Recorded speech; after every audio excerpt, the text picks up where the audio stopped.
How much?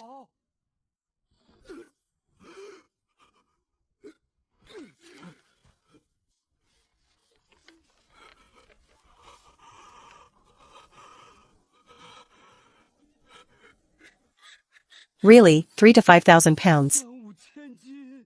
Tianyi, this rundown of ours. The best paddy fields, growing millet all year round. Yield 5 to 700 pounds at the very most.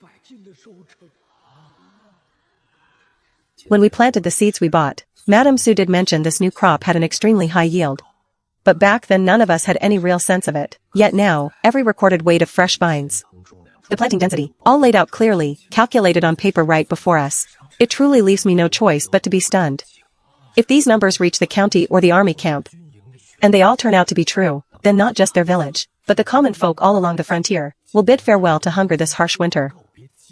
Village Chief, Uncle Shin, it's getting late. Let's hurry and hand out the vine seedlings to everyone. Each household previously registered may take 800 pounds. Have everyone come up to be weighed. Everyone listen up, by Madame Su's decree. Each household may collect 800 pounds of vine seedlings. Everyone line up properly. Come one by one to be weighed and registered. Heavens, 800 pounds. This winter, our children won't have to go hungry anymore. Thank you, Madame Su.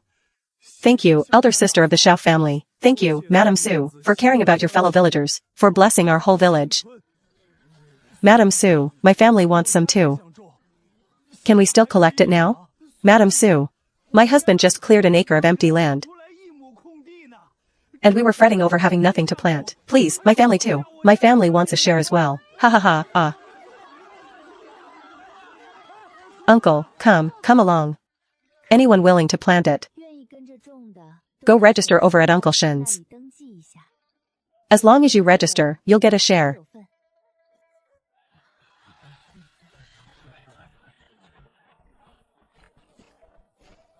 The human heart has always been complicated. The villagers are short-sighted. Earlier they watched and hesitated, casually casting doubt, merely the self-preserving instinct of ordinary folk. To gain a firm footing here on the frontier, my affairs and the Xiao family's rise together with theirs, bound in shared fortune and disgrace. Only when everyone around is fed and secure, will no wickedness or unrest take root. Thank you, Madame Su. Your kindness is truly boundless. We'll be sure to plant it well when we get back. You've all heard, haven't you? They say that new Xiao household came up with some kind of sweet tuber thing. People even went to collect it, even from the next village over. Should our family go grab some to plant too? Go for what? Go yourself if you want. I, for one, can't stand the embarrassment. This very afternoon, out on the field ridges, those people fawning over the Xiao family were pointing at my nose and cursing me. If you ask me, it's all just the Xiao family showing off, a trick they cooked up. Just flaunting themselves. Look at those sweet potatoes of theirs. We've lived all these years, and never once heard of a single acre yielding 4,000 pounds. And you believe it? If we bring it back and can't grow those sweet potatoes, won't that just be wasted effort and pointless trouble? Eldest son, what do you say? Should our family plant it?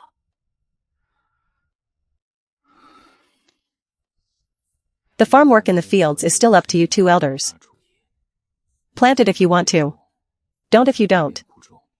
It's just one crop, after all. I've never meddled in the field work. Why ask me these things? I don't know a thing about farming. These days my whole mind is set on the army. On finding a way to rise up through the camp's ranks. Where would I find spare thought to deal with these petty little matters? I don't expect the family to be much help to me.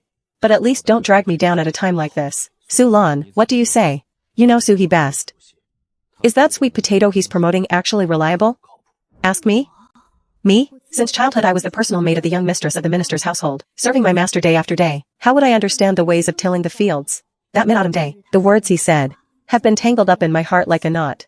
These past few days I shut myself in at home, twiddling my thumbs, barely even stepping out the door. I never expected Suhi to be out there stirring up such a big new spectacle. The Suhi of today, praised by everyone in the village. By comparison, I, once the more respectable head maid, have ended up in the mud of the fields. Anyway, back in the minister's household, I never saw him grow a single thing. Clearly that Suhi is nothing but an empty showpiece, probably using some sorcery to fool everyone. I have no wish to go collect any vine seedlings. If the family really goes to get sweet potato vines, they'll surely make me go work the fields too. And that would be exhausting to death. Exactly. I say we just forget about this whole thing. No sense wasting the family's energy and labor for nothing, but everyone in the village went to collect it. They all say the yield is high.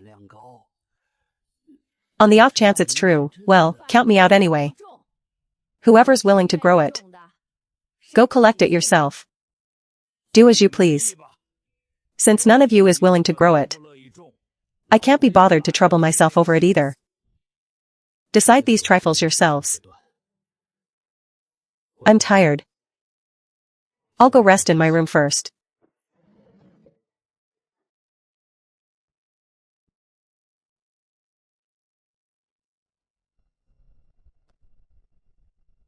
I'll head back in the morning.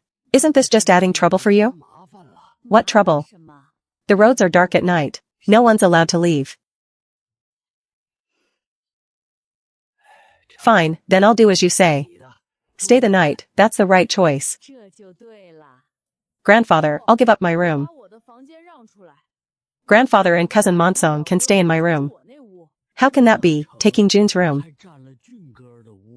I'll take a few cousins to lodge at Jianghu's for the night. The Jiang family has few people now. They have spare rooms. Monchi can squeeze in with me and Ayu. Come now, no need to stand on ceremony. Hurry, pick up your chopsticks and eat while it's hot. Don't hold back after all these years. It's rare to have my mother's family stay and enjoy a warm meal at the Xiao home. Now, with the whole family gathered like this, a table full of hot dishes, it's wonderful. Guixiang, we're all family here. Just a simple bite would have done. Why go and make so many dishes? Eat freely, grandfather. There's plenty of food at home.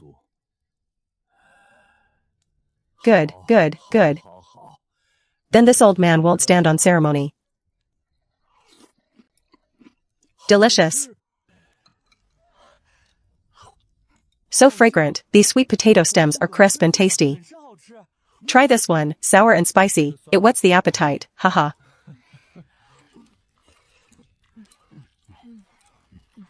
This little bowl of cold-dressed dish is really good. The family's planning to start a pastry business. Later I'd like the cousins to learn the trade too.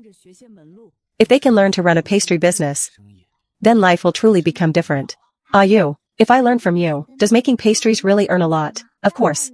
One tray sells for a dozen or two, a dozen coins each. From now on, if you want to earn more silver, it all rests on your own craft. Grandfather, from today's harvested sweet potato vines, I set aside 5,000 pounds just for your Wang family village. 5,000 pounds? We can't accept that. That's too much, we don't need so much. Our family only has those few acres of land. We've no use for so many sweet potato vines. Grandfather, don't rush to refuse. Hear me out first. Of these 5,000 pounds, keep 2,000 to plant yourselves. Enough to plant over 2 acres for a steady harvest. The remaining 3,000 pounds, you distribute to households in the village worth befriending, such as the village chief's family, and those who were willing to lend money this time, the villagers who helped our family out. The intent behind this. You, elder, surely understand in your heart, don't you? How could I not understand? The Wang family's roots in the village are shallow. The eldest son injured his leg, and after being hurt by Zhang, we've grown fearful. If only the Wang family holds so much. And the yield is high too. The jealous eyes alone would give us plenty of grief. Spreading 3,000 pounds of seedlings out buys deep-rooted footing in Wang family village. A foundation and support, that's good. I understand. When I get back, I'll do just as you say. Zheng, I also set aside 5,000 pounds of sweet potato vines for the garrison. Tomorrow, go report to the army camp. Ask whether the camp is willing to take them for public use. If they need them, have someone come to the village to collect. And there's more still. Another 5,000 pounds set aside for the garrison? But our family, after all, are military households. We eat the garrison's grain, and hold the garrison's land. A matter this big shouldn't bypass those above us. What's more, once the sweet potatoes truly reap a bumper harvest, once word of thousands of pounds per acre spreads, the stir will surely be no small thing. People would inevitably say we were hoarding it in secret. If someone says we don't respect those above us, and it gives them cause to gossip, that wouldn't be good. I understand. Tomorrow I'll go find the garrison commander. My wife is truly remarkable. She thinks farther ahead than I do. From the garrison camp above, to warding off future risks, to the human favors of the present, she's thought of it all. Every step seems to be within her grasp. This child plans not just for her own household. She even thought ahead about the Wang family situation. Well done, Ah Zheng. You've married a fine wife. That's true indeed. When I return tomorrow, I'll plant 2,000 pounds ourselves first. And use 3,000 pounds for goodwill. Who to give to and how to divide it. I'll do it just as you, grandfather, wish. Tomorrow you'll first watch over the fire. Hauling firewood and carrying water, all right over here. Did you make this too? Ah, this trip was well worth it. My daughter's family is truly living a good life now. The grandson's wife has great capability. The grandchildren following the Xiao family won't go astray. The Wang family will surely get past this hurdle too. Wife, you've worked hard today. I'm fine. I just stood in the fields all afternoon. My legs are a bit sore. Do you have a clear plan for tomorrow's matters? Don't worry. If your commander is offered 5,000 pounds of sweet potato vines, there's no reason he'd refuse. Just phrase your words smoothly, not too deliberate, nor too humble. That's what you call the art of speech.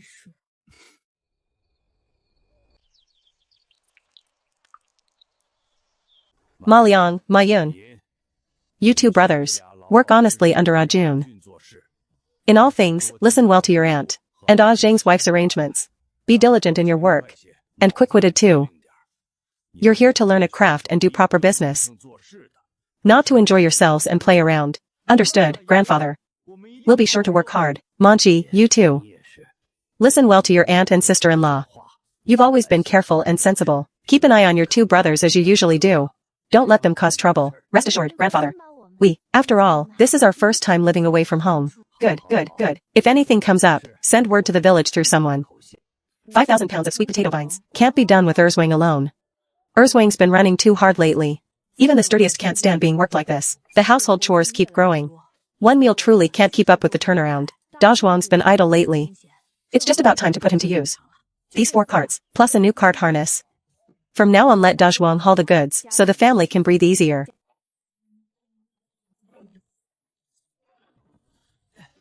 Load 4 ox carts first. Press the heavy loads toward the middle. Don't let the cart bed lean. Bind another rope over it so nothing scatters on the road.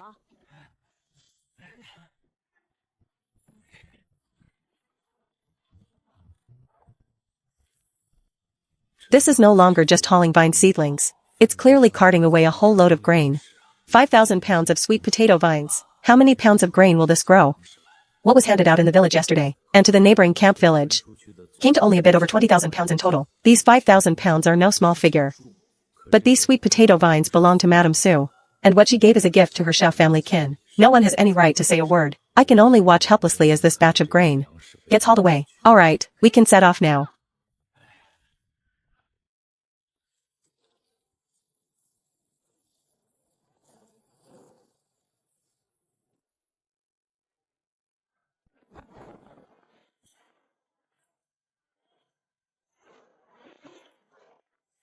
What is it? If you have something to report, speak. This year my household trialed a new grain crop. The yield is quite good. I wish to report it to the camp. What new grain? It's called sweet potato vine seedlings. They can be planted by cutting. They've now been spread throughout the military household village. Today I specially set aside 5,000 pounds of vine seedlings for the garrison. If the camp wishes to display them, you can send someone to the military village to collect them. I came especially to report. To ask whether the camp has need of them. This method came from your wife. The lady born of the minister's household? Yes. That's right, Suhi. Those mooncakes and dumpling sauces at mid-autumn were indeed fine. After they were sent to the general's residence, they earned me some face as well. If this sweet potato is real too, then she's no ordinary woman. Trial one batch first. There's no real loss to be had. As long as it can be grown, it can supplement the army's grain. And if it's truly high yield, that's a great merit in provisions. So you'll take this batch of sweet potato vines, then? Thank you, Commander. If it truly means more rations, that's a good thing indeed. Wait, Xiaojing. Please give your order, sir. An urgent report has come from the north. 200 or 300 bandits are along the border mountain roads. They've been burning, killing, and looting all the way, and have already ravaged 2 villages. The higher-ups order the vanguard camp to send a unit to suppress them. Are you willing to lead the troops? I am willing, sir. Go back and muster your men. Ready your arms and equipment, and set out first thing tomorrow morning. The mountain roads are treacherous, and the bandits are fierce. Be sure to, I accept the order, sir. This chance, I must seize it. The camp's horses, the carts are here. They've come to haul sweet potato vines too. so even the army camp wants them. There's no faking that. I'll go get some too. We can't wait any longer. He's mother has gone to help. Ma Liang, Ma Ying. You two have nothing to do, so come along with me. Alright, Auntie, we'll come. Then we're off. Sister-in-law, you rest. I'll go with you. I plan to make a trip into the mountains this afternoon. Alright, sister-in-law, go and come back early. Wife, I'll go with you. Aren't you going to the camp to get ready? I already arranged everything this morning.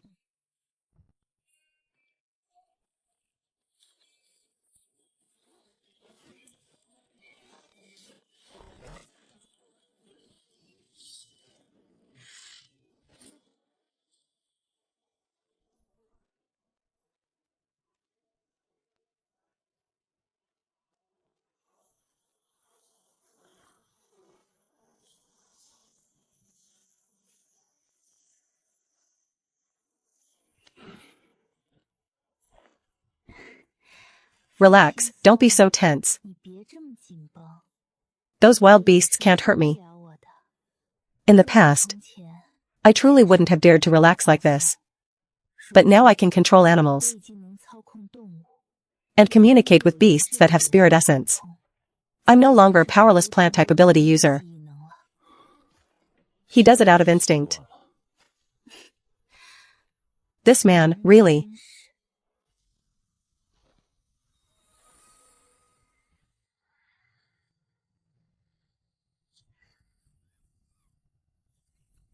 My wife is truly especially loved by the wild mountain animals.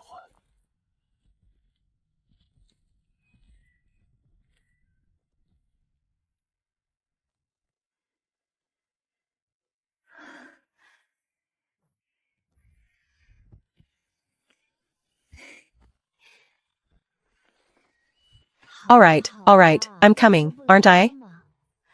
There, I need to change the big black bear's dressing.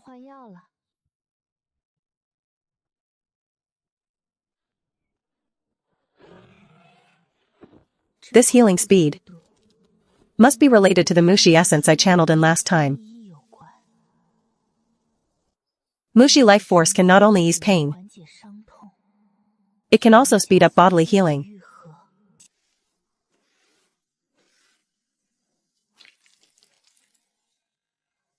He's recovering well, but no fierce fighting for now. With an ability like this, I really don't need to worry too much about him. Here's a snack I brought for you all, made by Ajia's own hands.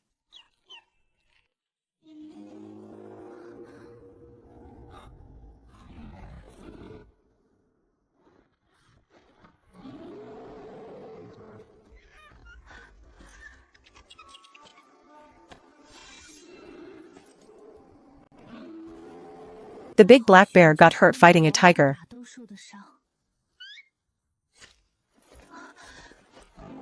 Though I can protect myself, I've no experience fighting a tiger.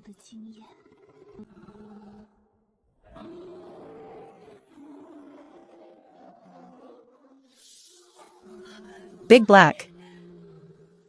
He's still injured. He can't fight anymore.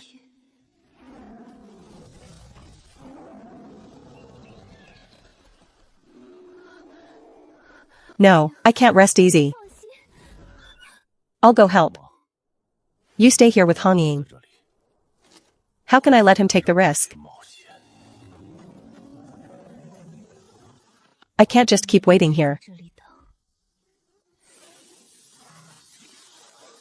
There are no other large beasts around.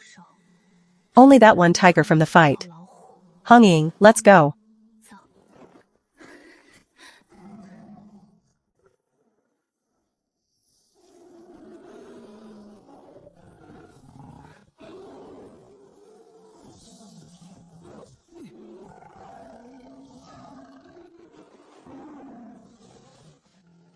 He's sharing the burden for Big Black.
Xiaqiang.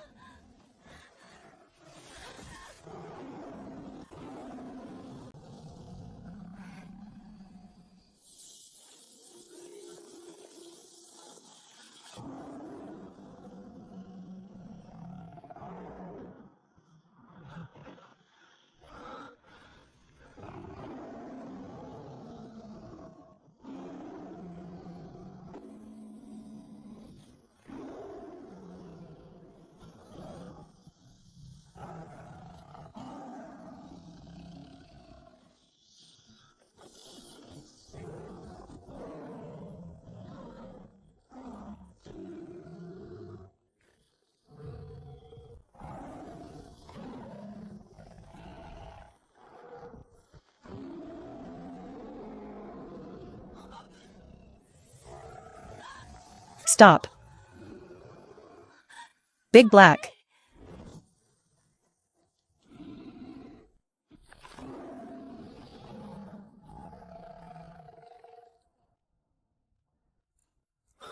Zheng, just stand there, don't move.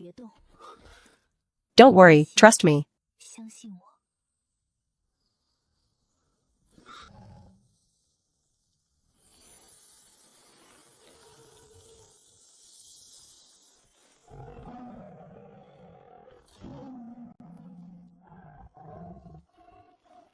Right now there are two paths before you. Either bow your head and submit to me, or be buried in these mountain woods. You choose.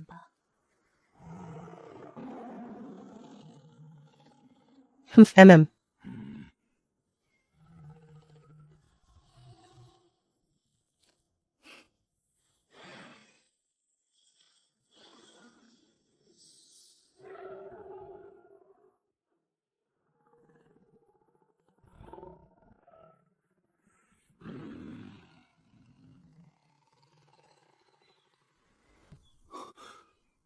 I knew he had skill.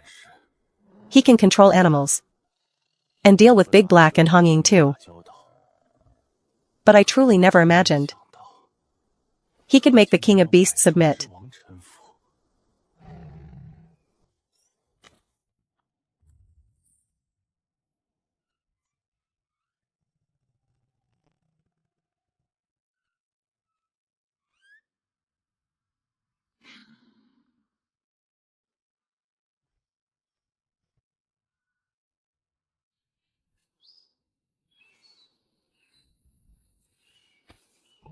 From now on, no more attacking Big Black or Hong Ying.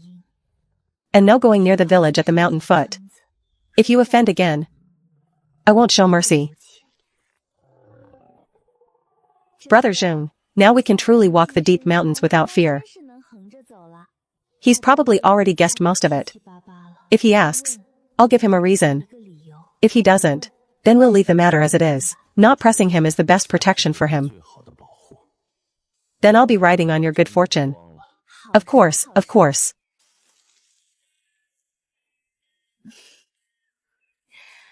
Alright, Big Black Bear. That tiger is one of our own now. From now on no one will fight you for food. He can even help you find food. Isn't that better? To just kill a forest king outright would truly be a waste. It's not as if I lack for meat to eat. If I can fully tame him, the value he brings will be far greater. When I venture into the deep mountains for rare treasures, this is the strongest bodyguard there is.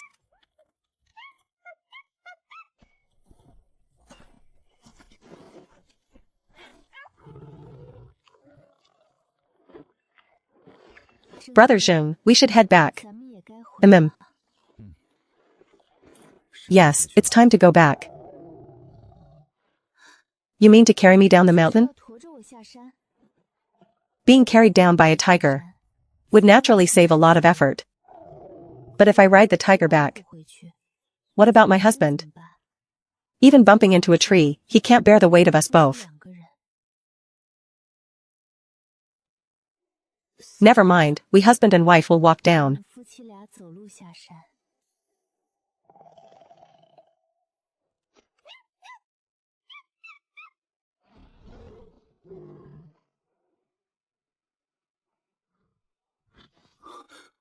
If I didn't know the big black bear meant no harm, I'd have run it through with a blade long ago.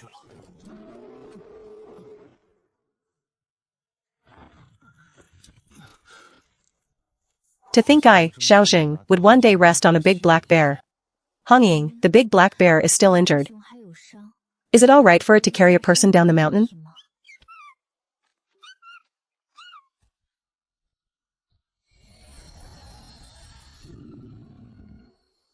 All right, let's set out.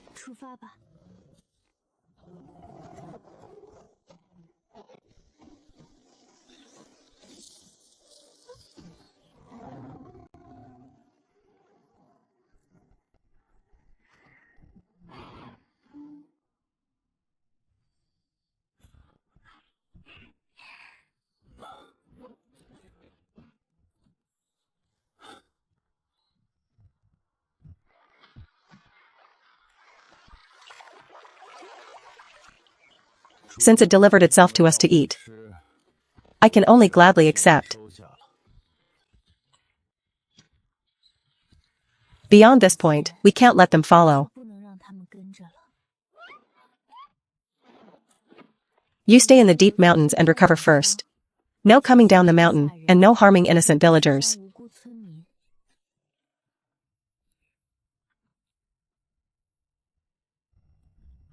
With 3 half-grown children added to the house, every meal needs a good deal more rice, flour, and vegetables.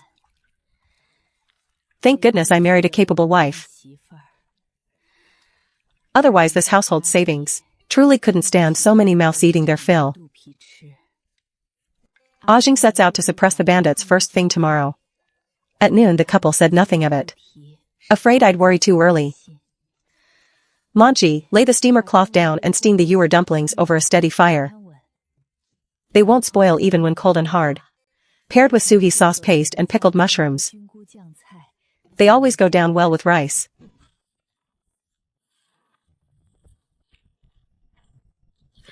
Brother, sister-in-law, you're back.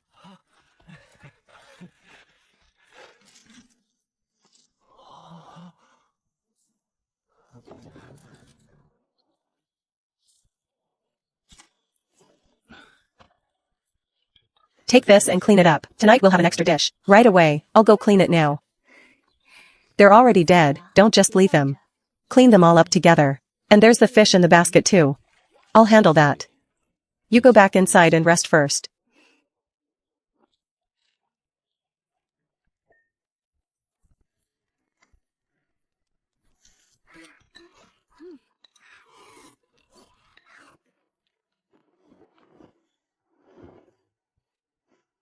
Wife, there's no need to prepare so much.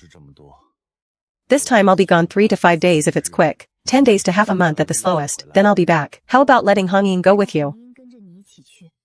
He could help you with things, running errands, and such.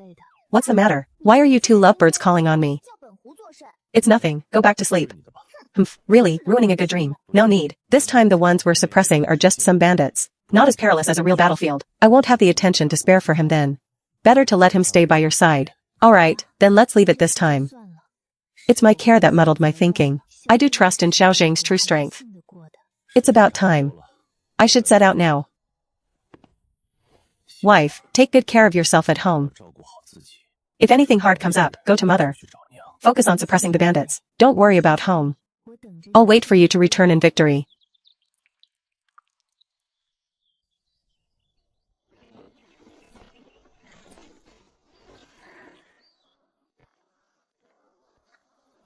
Alright, everyone disperse now. I'll go take a stroll around the fields first. You all carry on with what you were doing. The vine seedlings were all divided out yesterday. Today everyone should go to the fields to transplant them. I'll go take a look and give a few pointers along the way. Brother Manliang, Brother Manin, let's not stay idle either. Today I'll start teaching you to make pastries and bread. Right you are.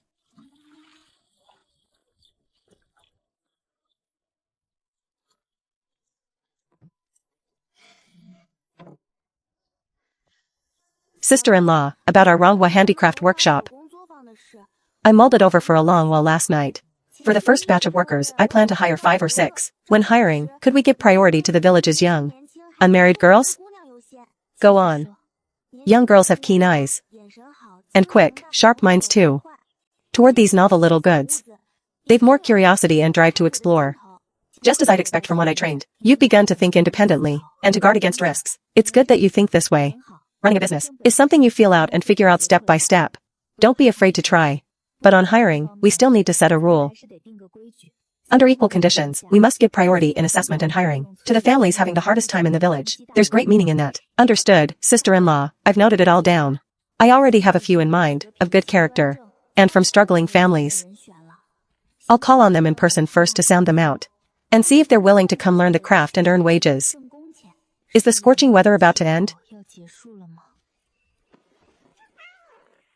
Yet there's still not a trace of moisture in the air.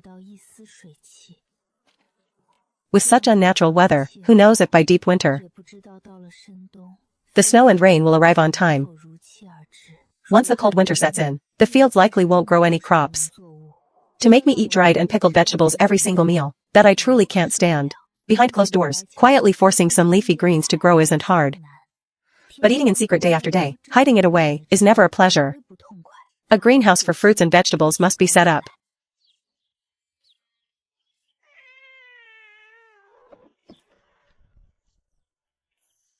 June, you all keep working it out at home. I'm going into town to buy a few things. Sister-in-law, shall I drive the mule cart to take you? No need, I'll come right back once I bought things. I know the road to town well. You just focus on teaching them. Alright, then be careful on the road. Go and come back soon. Sell a batch of medicinal herbs first to build up capital. Then buy several dozen acres of land back at the village. Half for building greenhouses. Half for growing medicinal herbs. I'll buy the materials for the greenhouses too, all at once. This is just the chance to give it a try. Shopkeeper, I brought a few kinds of medicinal herbs today.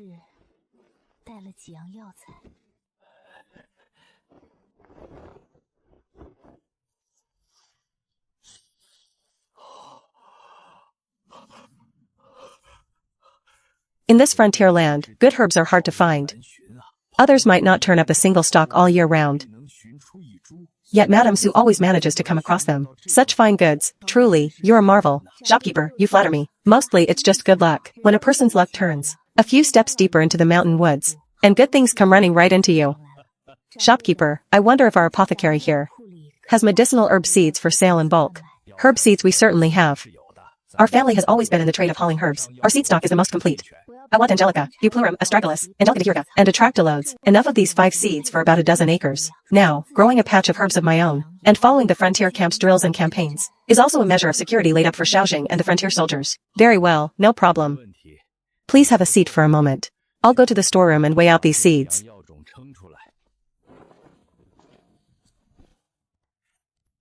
Shopkeeper. My uncle had his bone reset again at the clinic the other day. Has his recovery been steady these past couple of days? Madame Sue, rest fully assured. The other day it was our physician Zhang who operated himself, breaking the bone anew and setting it. And using the shop's finest bone-mending salve at that. Physician Zhang went to check on him just this morning, and said his color looks excellent. Good, thank you, shopkeeper. I'll go to the back courtyard to see my uncle first.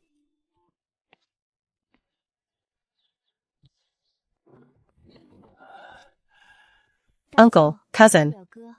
I've come to see how you're doing. His complexion is still a bit pale, but his spirits are genuinely good. After I return home today, I ought to stew some nourishing soup and bring it over.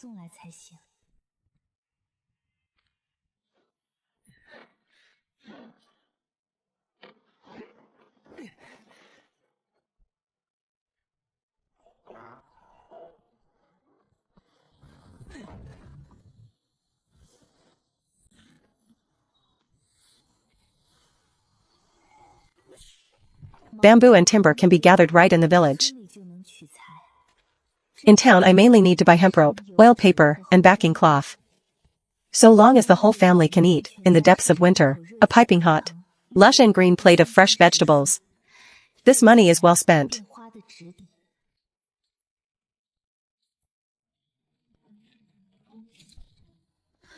Sister-in-law, what did you buy?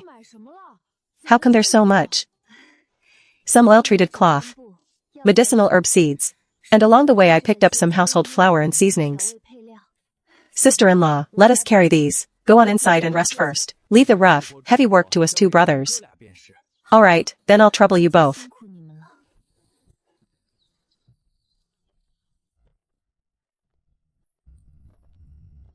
Sister-in-law, have a sip of water to quench your thirst.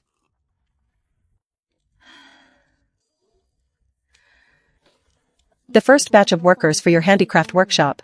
Have you settled on them? I have. This morning I went house to house. And I've already talked it over with each of them. That's good, sister-in-law. But as for Aunt Zhao and Aunt Li's side, how should I best put it to them? This time, for the sake of efficiency and fine detail, I gave priority to the young girls of the village. If the two aunties come to learn of it, I'm afraid they might read too much into it. Oh, so it's just this. Look how it's put you in a fix, girl. Both aunties are reasonable folk. Once it's explained clearly, they won't overthink it. Good relations are one thing. But in business, the rules must be laid out plainly. Though the two aunties can't take part in Ronghua's handiwork, our family's work isn't limited to that alone.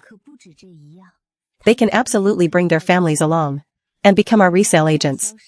For instance, the womenfolk of a household can take on the ornaments our workshop makes, and the menfolk can drive the carts, shoulder the loads, and go set up stalls to sell the goods, along with the bread and pastries Ajun makes. As long as we leave them a fair share of the profit, they truly won't earn any less than working handicrafts in the workshop. Yes, our family's channels and connections aren't limited to my handicraft work alone. Next we'll go on reclaiming new farmland, putting up greenhouses. In short, there'll be no end of work for the family ahead. We're bound to hire on a large scale. We're not short of options besides your handicraft workshop. Besides, your line of work takes time and effort. It's not something just anyone can do. That's a relief. I'll go have a word with Mother now, so she knows what's what. Where's the quiet, gentle look she had when we first met? But it's a good thing. A woman ought to be this decisive and swift, bold and resolute. Only then can she stand on her own one day, and not be easily bent. Mother, this morning I went to the clinic to see my eldest uncle. His color is fairly stable. Tomorrow, stew up a pot of nourishing chicken soup, and have Ajun take it to the clinic for uncle. I saw the food my cousins eat at the clinic is meager. Their nourishment must keep up. Oh, this pig brain of mine. Last night I was so worried the meat wouldn't keep in the heat. I rubbed all the wild pheasants down with coarse salt to cure them. Now how am I to stew a nourishing chicken soup? Blame my dull head. After all, it's my daughter-in-law who thinks things through. It's all right, Mother. This afternoon I'll send Ronghua up the mountain to fetch back another pheasant, that's all. Send Ronghua into the mountains to pass word along. Those two big fellows can just help catch one and bring it back. That works too. Is it right to put such a little thing to work? This little fox really can understand human speech. How is it I can't keep up with the pace at my aunt's house at all? From the very day I moved into the Shao household, it seems my astonishment has never stopped.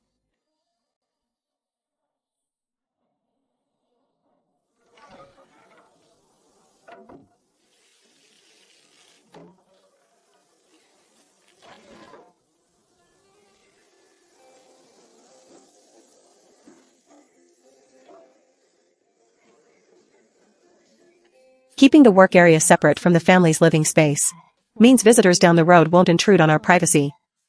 For now there aren't many people, so first put up a simple thatched shed for shelter, to save on the early costs. Ronghua's craftwork is novel. Kept in the yard behind the wall, it's safer than out beyond it. Once this venture has been tested and holds steady, it won't be too late to buy land for Ronghua and build a standalone workshop. Ah, Madam Su. It's high noon, come inside and sit. Uncle Chen, I'd like to buy another 30 acres of wasteland or idle land around the old Shao house. The closer the better. The greenhouse fruits and vegetables need close tending. And the herbs can't be far from people either, lest thieves come or wild animals ravage them. The old Shao house is on the west side here. This stretch of wasteland is nearest to your home. And the idle plot behind can be joined right onto it too. Tidy these two up a bit and link them into one piece. And 30 acres is no problem, close enough, and joined in one block. Both the greenhouse and the herb fields are settled. Good. This land it is, then. Uncle Chen, for the deed and paperwork this time. I'll have to trouble you to make a trip to the yamen in person. This little sum is nothing much. If you get thirsty or hungry on the road, buy some flat cakes and tea. Madam Su. You're always so courteous every time. How can I take it in good conscience? Well, this old man will thicken his skin and accept it, then. First thing tomorrow I'll take the ox cart into town. And I promise, at the fastest possible speed, I'll get the deed for these 30 acres, handled smoothly and brought back. Then I'll trouble you, Uncle Chen. Once the 30 new acres are in hand, my greenhouse, experimental base, and herb fields will all have their place. The 30 acres are settled. Next I'll need to work out exactly how to build the greenhouse. Sister-in-law, I finally found you. What is it? What's happened? The Kiliarka's wife has come to our house. She says she's here to see you. She wants you to hurry out and receive her. The Kiliarka's wife? I and this Kiliarka's wife have never so much as properly met face to face. How would she suddenly come knocking at my door to find me?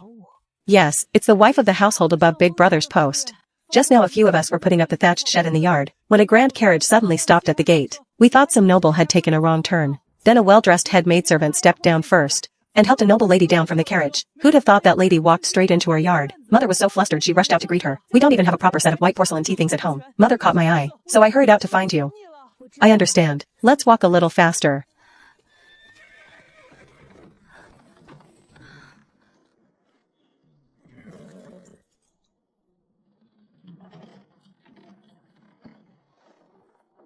A carriage really is best, after all. The cabin is spacious, sheltered from the wind on all sides, and no doubt comfortable and steady to ride in. Not like the ox cart, where the least bump on the road nearly rattles your bones apart. When the time comes and it's practical, I'll get myself one no matter what. A person ought to look after their own comforts. What's worth enjoying, enjoy to the full. Madam, this is my eldest daughter-in-law, Suhi. Thank goodness, our mainstay is back at last. If I had to keep this noble lady company a moment longer, my head would have run dry of anything to say. Suhi greets you, madam. May you enjoy every blessing and peace, madam.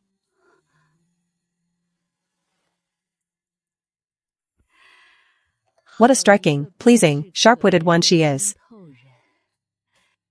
You praise me too much, madam. Sister-in-law, have some water. This time, pouring water, my head doesn't shake and my heart doesn't race. With sister-in-law here. Thank you, you. Madam, you came in person today. Is there something you wish to ask of me? Madam Su is a straightforward, bright sort, so I won't beat around the bush either. My coming here so abruptly today is indeed because I have a request. The mooncakes and little pastry buns Madam Su made last time, and that fruit jam, were truly delicious. That day I even shared some of it as a gift, and the recipient praised it too. Well, the day after tomorrow is that person's birthday feast, knowing how she likes them. I've thickened my face to trouble Madam Su to make another batch. That gift Xiaojing sent for the Mid-Autumn Festival last month. The moment I saw it, I thought it novel and exquisite, so I borrowed the flowers to offer to Buddha, as they say, and set aside half, adding it to the festival gift sent to the general's wife. I never expected that food would win such praise.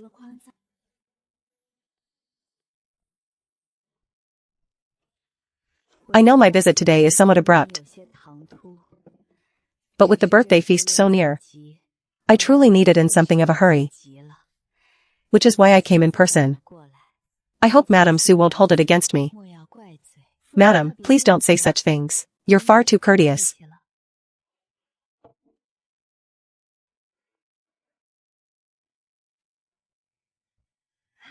A small favor like this is nothing at all.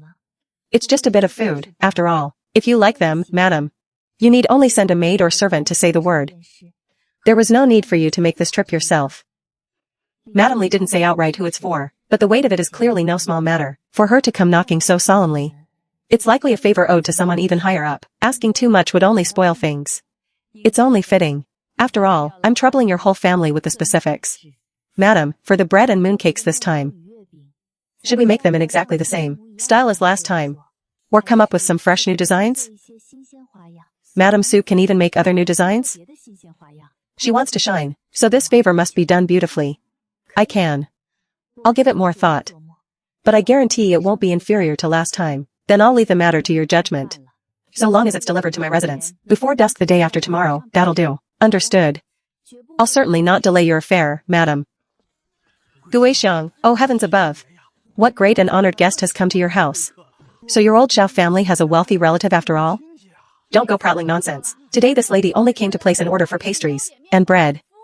A lady ordering pastries and bread? A lady who arrived in such a grand carriage just to come buy pastries from your house? That lady tasted the pastries and bread my ahi made and liked them very much. With a feast about to be held at her home, she came in person to say so. Now I want to bite myself. Madame Su is truly remarkable. She can farm the land and make food both. All right, off you all go. You lot are certainly at leisure, but my household's still busy. Maya, he still has to work out, in a while, some fresh new food for the noble lady. Don't let us hold up important business. Off you go, off you go. Ah, ahi. Is what you promised Madame Li just now really all right? What new design were you thinking of switching to? Just tell us straight how you want it done. Whatever you need, the whole family will lend you a hand. Yes, sister-in-law, just give the orders. Don't be so nervous, all of you. Since I dared say it, I naturally have it figured out. Rest easy. As it happens, this time of June, along with cousin, can learn the new designs too. With a richer variety of pastries from now on, we can earn more silver as well. Later I'll draw up a design for a tiramisu mold. Take it to Carpenter Jia, and trouble him to carve the wooden paddle, and be sure to have it ready before tomorrow night. Pay him his wages as they should be. Alright, no problem. You too, help me rush out a few sachets for me. 2 large ones in fine silk, carrying on the mid-autumn style. Keep it simple and understated. There's one more thing I need to tell you. This afternoon I went to the village head's house, and bought another 30 acres of land, right to the west of our yard and out back. What, another 30 acres bought? For the deed and paperwork, I'll still need to trouble the village head to make a trip to the county office. These 30 acres won't grow grain. Half will grow cold hardy medicinal herbs, and the other half is set aside to build warm greenhouses, to grow fresh leafy greens in winter. Alright, leave that matter to me. You just set your mind at ease. Your job is this. You 3, for now, finish putting up the thatched shed for Ayu's handicraft workshop first. There's no rush to make the pastries and bread today. The outer packaging isn't hard. What truly takes care are the pastries. That'll be served at this birthday feast. This time they're for a birthday celebration. So the food can't just be tasty. First, it must be festive and auspicious. Second, its appearance must be outstanding. Third, the flavor must be distinctive. The frontier is closed off. For Madame Li to treat it so seriously, within the family circle, the recipient can only be the general's wife. It must be festive, refined, rare, and dignified. Then I'll make this one. It's both pleasing and fresh. It's sure to steal the show at the birthday feast the day after tomorrow. The molds and raw materials are finally all sorted out. As for the exact process and precise proportions, I'll only nail them down step by step through hands-on work tomorrow. The gram measures and ratios from those old videos, how could I still recall them in such detail? But luckily, my touch and experience are still with me, so it's not much of a problem. Worst case, I'll try a few more times tomorrow. I'll get the flavor and look just right in the end. Sister-in-law, is it almost ready? Yes, send it over to Carpenter Xiang right now. I've drawn 2 basket styles and their measurements on it. One is a larger round handle basket, the other a tiny little basket. Make the big one a bit taller. He absolutely must deliver before tomorrow night. If he has any extra woven pieces at home, baskets in assorted styles, bring a few back with you. Alright, I'll take it over at once. Luckily, I restocked most materials on the trip to town this morning. But there are still a few things the shops in town may not carry. They can be gathered right there in the mountains, though. Aren't Ayu and Hongying back yet? Not yet, sister-in-law. Hongying's probably run off into the mountains again. As it happens, I'm short a few mountain ingredients myself. I might as well make a trip while there's still daylight. I'll head into the mountains and be back quickly. Hey. Ayu, your sister-in-law went up the mountain alone? But aren't there wild beasts in those mountains? A woman all by herself. That's right, cousin's wife. Why didn't you say something? I could have gone along with her. It's fine, cousins. My sister-in-law is no ordinary woman. You've underestimated her. If you two went along, you might well end up being a burden to my sister-in-law instead. Once you've stayed with the Xiao family for a while longer, you'll naturally come to know just what my sister-in-law is capable of. Rest easy. She'll be perfectly fine going up the mountain alone. It's simple, really. I just got lazy. With such handy companions to fetch things, I truly don't feel like trekking on my own two legs, through the deep old forest. Hanying and Dahu and the others should be right here in these mountains. Found them. In a mountain hollow about 2 li to the northeast. As soon as those three sense my presence, they'll surely come to meet me on their own before long.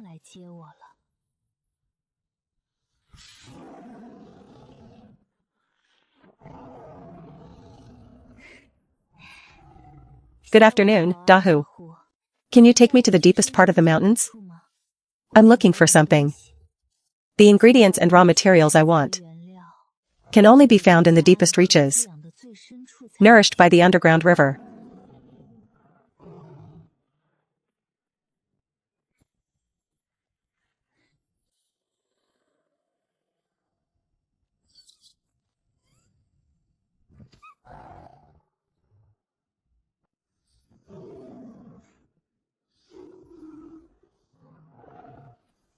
Very good. This is the place I've been looking for. Wild berries, finger citron, wheat, hawthorn, astragalus, and fresh flowers for decoration and fillings. I need to gather them all as quickly as I can. Wonderful, I really did find every one of them. Truly, living off the mountain means eating off the mountain. It saved me a hefty sum of silver in purchases. This time I'll make new-style wellness pastries. Delicate and elegant. Soft and novel. Paired with ingredients that are both food and medicine. Hee, what fine treasures are you searching for? Hanying. Head over that way and help me find little red berries. Round and sour, growing on low shrubs. And go pick me some pretty flowers too, and bring them back. You're so good at finding treasures. You can surely help me find these two things as well. Isn't that right? She's the fox best at finding treasures, after all. She's bound to be faster and better than that clumsy bear and the blue fox. Dahe, you head over that way. Follow the water's edge along. To the west there's a kind of yellow-green fruit. About the size of my finger. And it smells very fragrant. Pick just a little of them. Then find a big leaf to wrap them and bring them back, understand? Hanying, translate for the big black bear. Who can't find things? His cave is packed full of stuff. And every bit of it he scavenged from the mountains, piece by piece. Dahu, run over to that shady slope to the west. And dig up a few herbs with golden yellow roots, the ones with slender leaves, and very thick roots. What's there to be happy about? It's just flowers and weeds. How is this as fun as hunting? I don't feel like moving. I just want to lie here and rest a while. So he's a lazy one. That won't do at all. I didn't tame such a big fellow. Just to have him sit here as a decoration.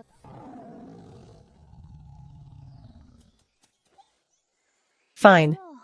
If you want the horse to run, you have to feed it grass. There, the rewards have been handed out. Now it's time to work. Split up. Let's aim to come back fully loaded before dark.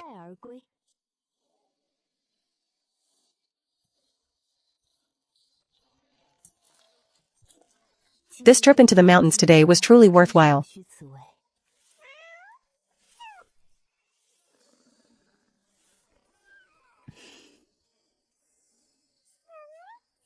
Sister-in-law, you're back. These are the ready-made baskets I brought back from Carpenter Shao. Sister-in-law, take a look, will they do? He said he'd work through the night on the two from the drawings. And they'll definitely be delivered by tomorrow evening. Cousin, could you dress these 2 wild pheasants for me? All right, leave it to me.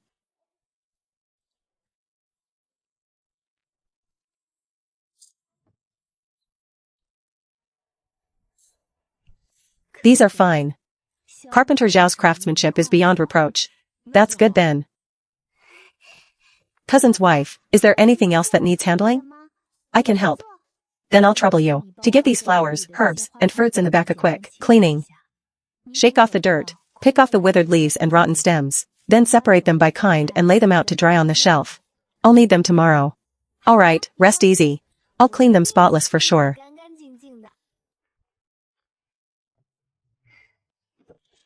In this household, apart from cooking and developing new dishes, all the other heavy chores and odd jobs, there's always someone scrambling to do them for me.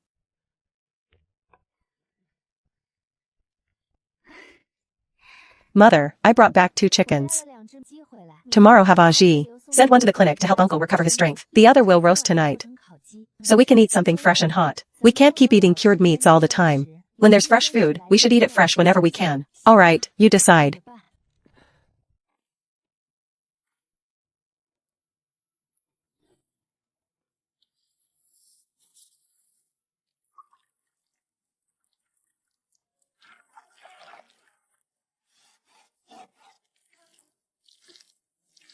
This step is called letting the seasoning soak in. Rub the seasoning on evenly and it'll roast up fragrant.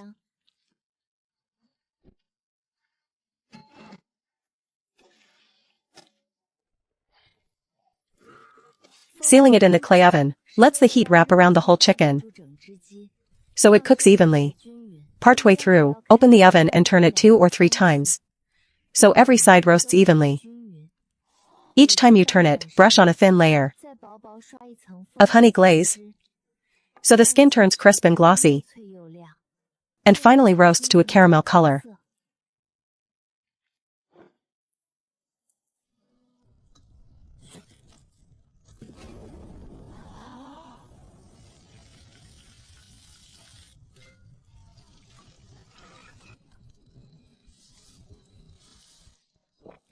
It smells wonderful.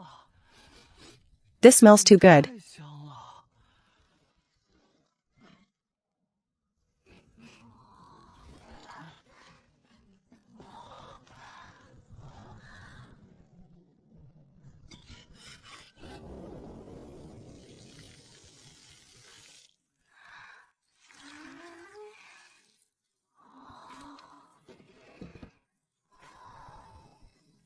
There, it's ready to come out of the oven.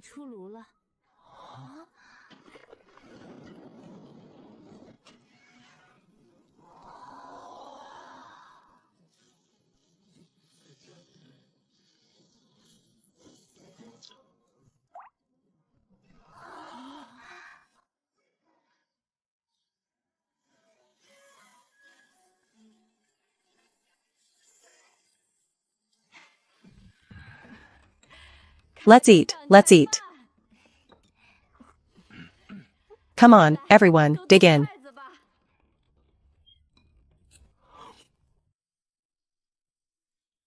So delicious. I've never tasted chicken this good in my whole life.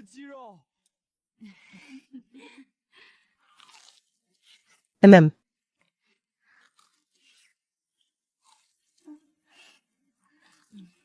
I absolutely have to learn how to make this roast chicken. Eat slower, eat slower. No one's fighting you for it.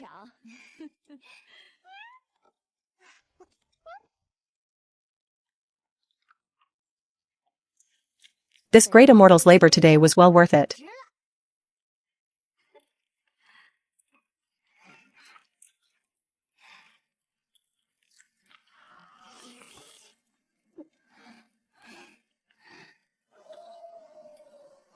Ha ha ha ha ha.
In the ways of the world, thoroughness is what counts.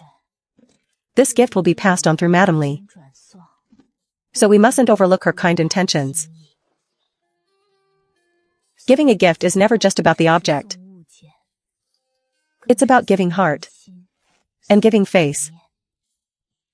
Whatever face others receive, Madam Li must have as well. And the thoughtful touch others don't get, she must have all to herself.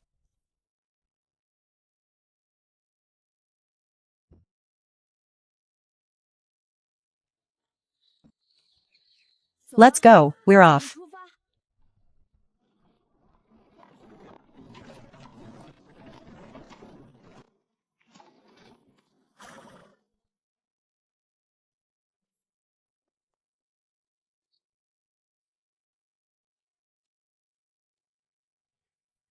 Madam Su, how have you prepared so much? This far exceeds the amount I set the other day. Madam, these 4 large gift baskets are prepared especially for today's birthday feast. Each basket holds 4 new-style pastries of different flavors. So once guests are seated, one basket lets them taste 4 flavors. This little gilt bamboo basket is a birthday gift I prepared exclusively for the birthday honoree. Filled with a one-of-a-kind birthday special edition. Not mixed in with the guest's fare. Only this way does your extra thoughtfulness show, madam.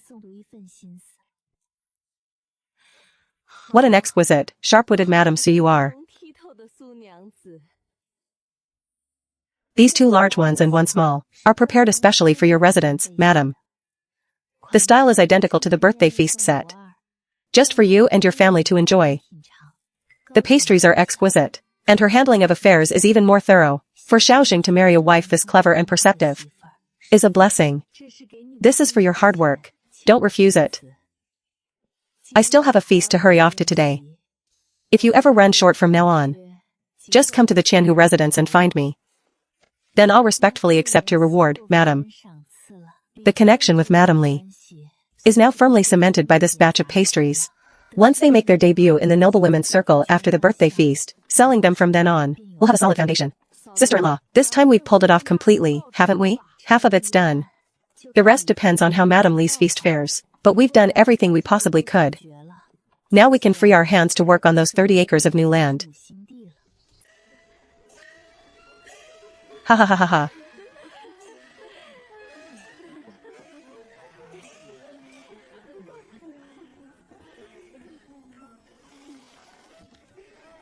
If it weren't for maintaining ties with the frontier womenfolk, I couldn't be bothered to fuss over a feast at all. Madam, this is something I specially prepared for today's birthday feast. I sought out a skilled, clever woman who made some fresh new-style pastries and treats.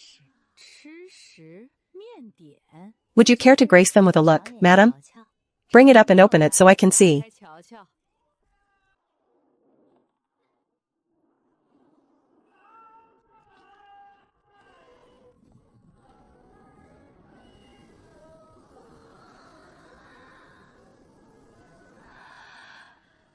Heavens.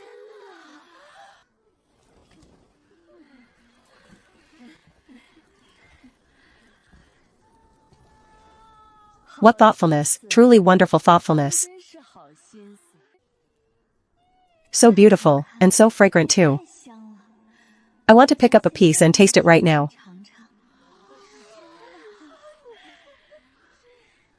These 4 compartment baskets have already dazzled the whole room.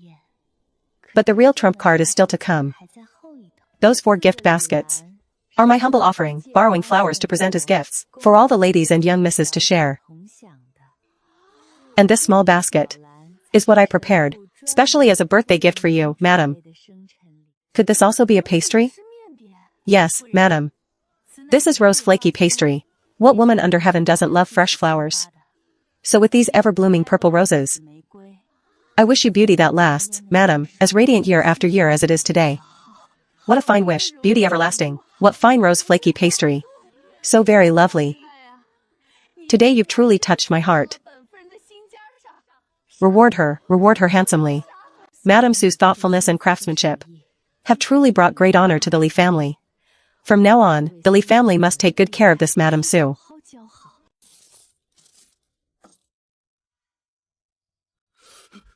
We can't accept this. That's right, cousin's wife, take it back. We came here to learn the craft in the first place. Freeloading on your food every day is already cheek enough. Take it. You've all worked hard these 2 days rushing the job. The Qianhu's wife saw the pastries were good and gave this as an extra reward for everyone. How could I keep it all for myself? Mother. Here's your 2 tails. I get some too.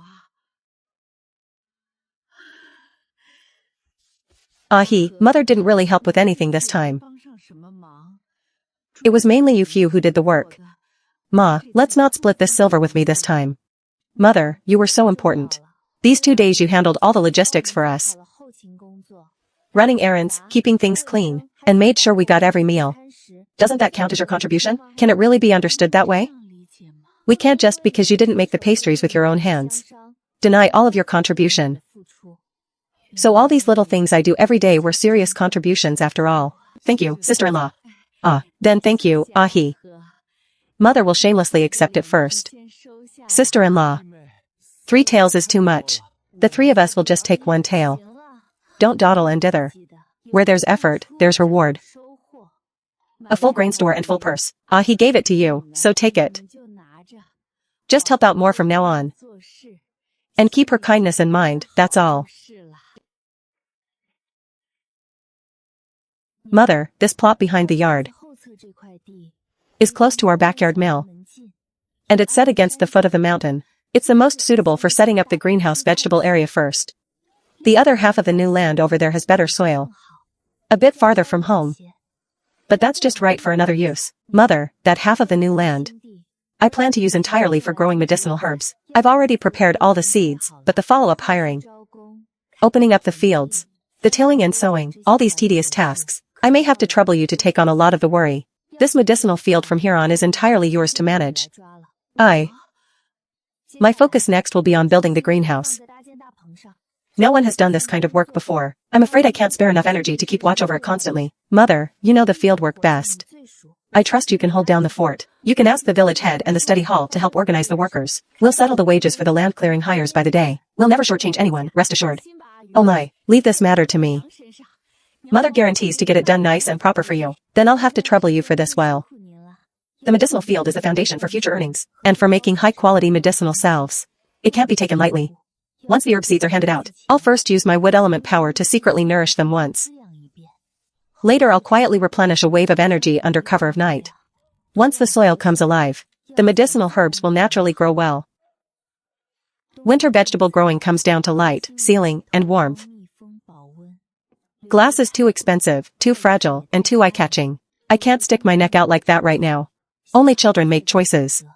I want it all. Add to that the wood power to condition the soil. And once Mother gathers the workers, we'll start work on these 30 acres. I picked out all the people for you. Every one of them is a skilled hand at the work. 20 veterans will go clear the fields first. Tilling and sowing are all handed to them. The other 10 come with me to the vegetable plot behind the yard. First haul soil, cut bamboo, and dig deep pits.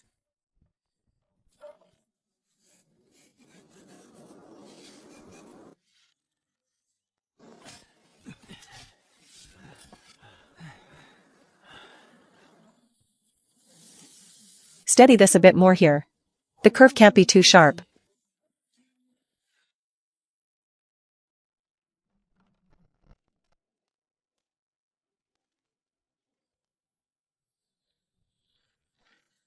Madame Sue, why won't this raw bamboo cooperate? It warps and cracks terribly. It tore up all the oiled paper we'd just pasted on. It's my fault. I was too eager for quick results. I didn't factor in the weather correctly. Winter's been slow to arrive this year. The days are warm with dry wind. Fresh bamboo. The stiff toughness inside just can't be worked out. The moisture escapes fast and unevenly, so it easily splits along the grain. The bamboo dried too fast in the wind. The surface is hard but the inside hasn't cured. When the night wind turns cold, between the shrinking and swelling, the oiled coating naturally can't hold up. Uncle Xiao. The bamboo brought in from now on can't be bent straight away. We have to build a fire rack and pass it through first. Roast the bamboo over the fire first, to force out the green bamboo sap inside. Roast off the green, and add coarse salt and alum to the soaking water. Coarse salt locks in moisture, and white alum prevents damp and adds toughness. Yeah, I've made bamboo goods for years and truly overlooked this. Alright, we'll change it the way you said.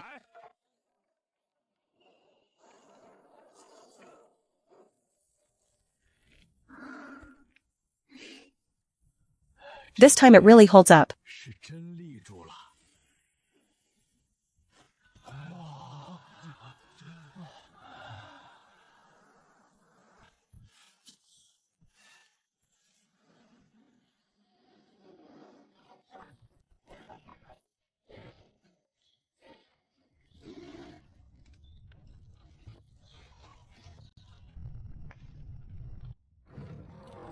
Cousin, come try this fresh batch of bread rolls I just baked.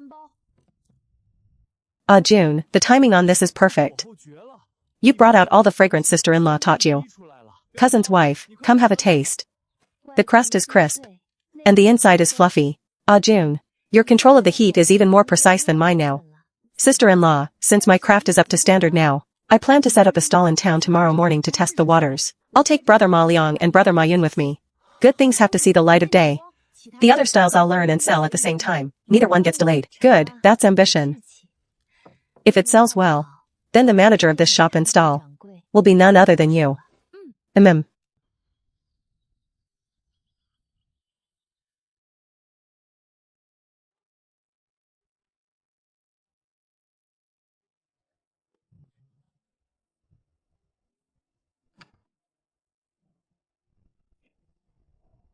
Velvet flowers have many steps, so let's break it into a few stages, one at a time. You're in charge of twisting the fine threads to this size. Be careful not to hurt your hands. Arya, you've got steady hands, so you handle annealing the silk threads in batches. Sisters, don't rush. Take it slow. As long as the workmanship is fine, we won't have to worry about not selling them for good money.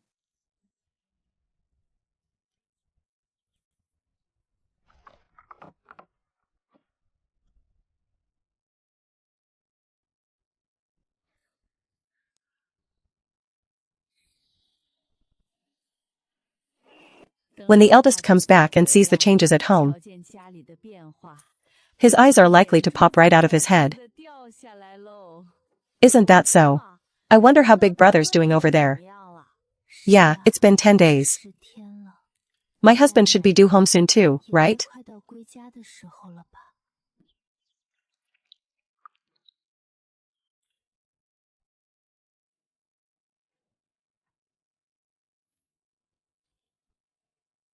Pack this flue down firmly, so the heat flows steadily at night. Sister-in-law, come back with me quick. Madam Li is here. Finally, she's arrived. The pastry gift baskets were sent to the Chanhu residence, and it's been over 10 days in a flash. By rights, whatever the outcome of the birthday feast, Madam Li would surely give some response. Uncle Xiao, pack the flue down firmly as I just said. I'll head back for a bit. Let's go back.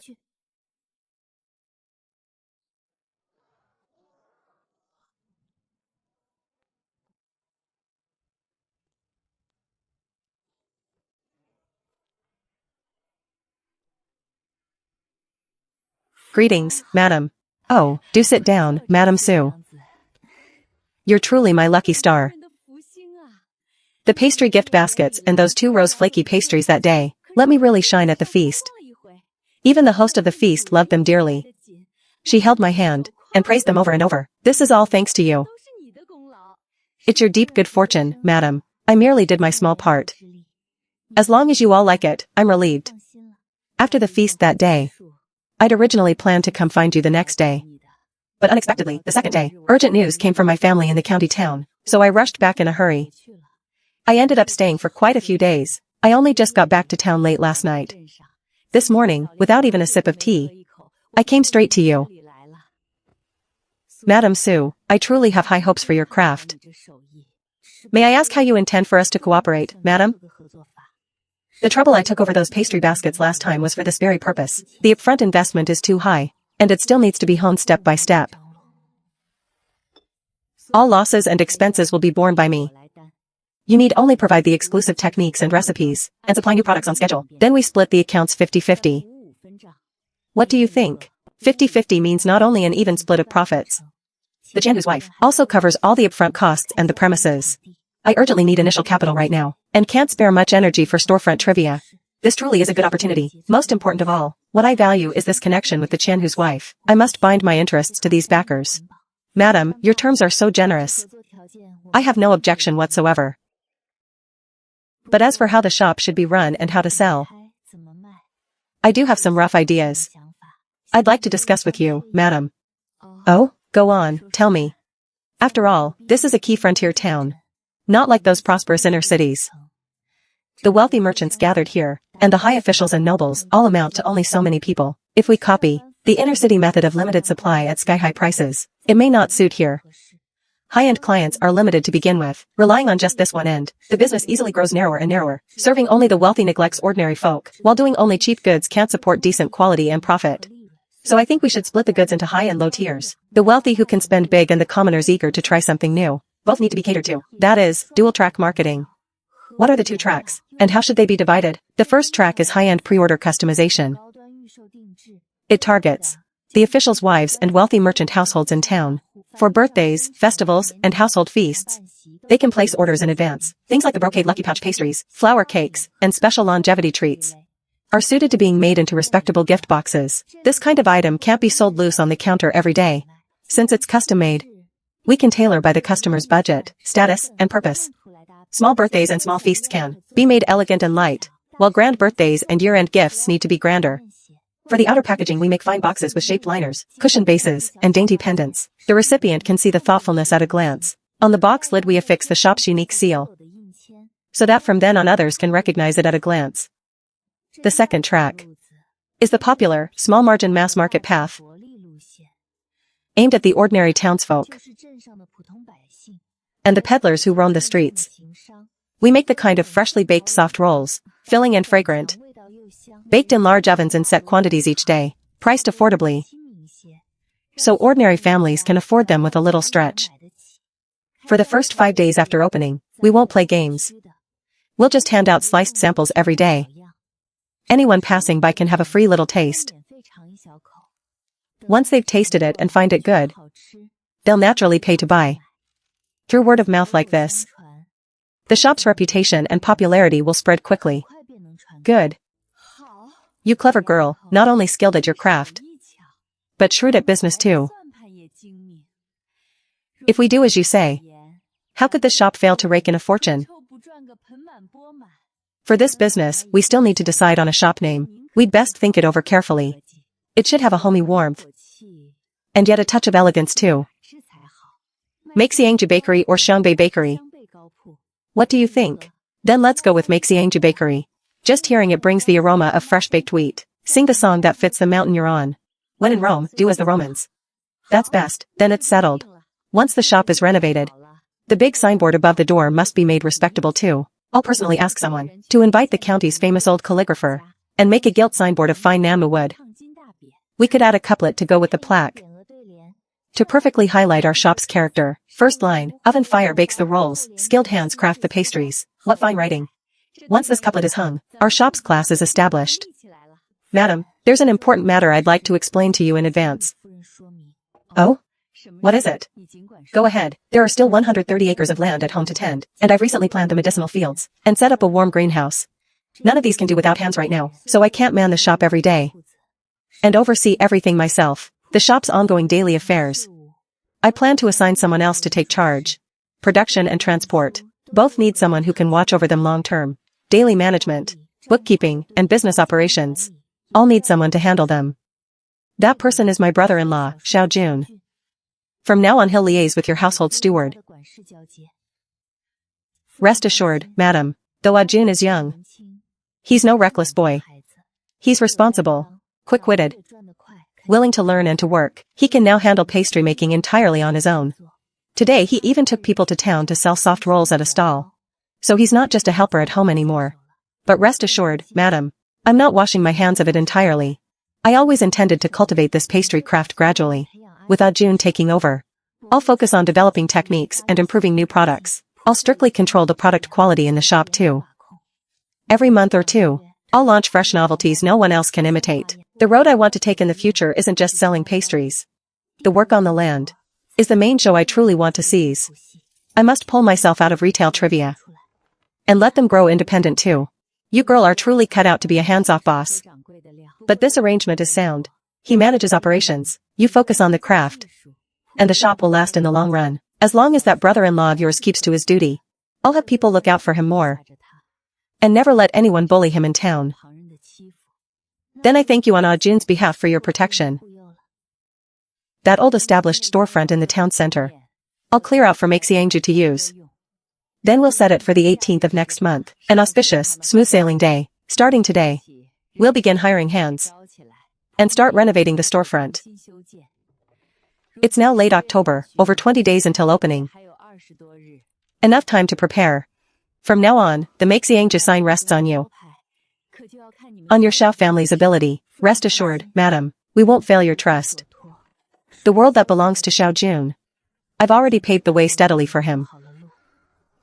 Next, I can finally, with no worries left behind, start a business of my own. How was it?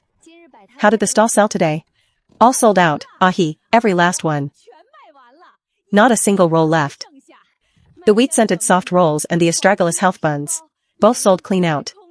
We lowered the price a bit and made them a size smaller than the gift batch, so the common folk could afford them. Good, that's fine, as long as they all sold out. As long as everything sells, it means everyone accepts the flavor and the pricing. Back in the village I only knew scratching stones from the dirt. When did I ever see copper coins slip into a purse so smoothly? This feeling of earning by trade. It's truly wonderful, ha ha ha. Alright, stop grinning like fools at the door. Come inside first and drink some water. I've got a happy piece of news to tell you all. Ha ha ha. Madam Lee came by this morning. She wants to partner with us to open a fine pastry shop in town. What? We're opening a shop already? Is it what we think it means? In the blink of an eye we're partnering with the Kiliarka's wife to open a shop. Azue, the shop opens on the 18th of next month. From now on, you're one of the ones running Maxiangju. You'd best step up and take on the work. Sister-in-law, where did that courage go that I had this morning at the stall? These past 2 days you kept the accounts without a single error, and learned the recipes fastest of all. Today you led the team on your own and sold everything out, which shows you've got a knack for business. I believe in you. If your elder brother were home, he'd surely be proud of you. So I'm asking you, can you hold up the shop or not?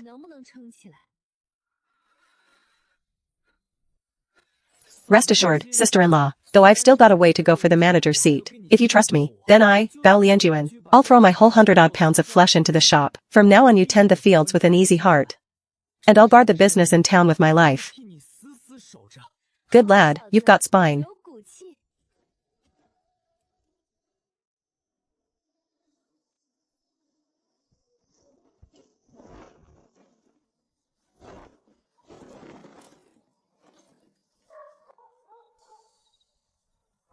Someone's broken in. Could it be that our household's recent doings have caught the eye of thieves?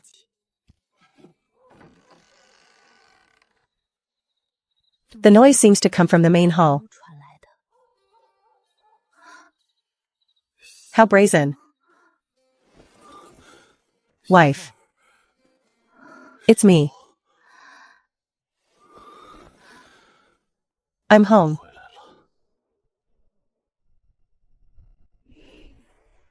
You're back, that's all that matters.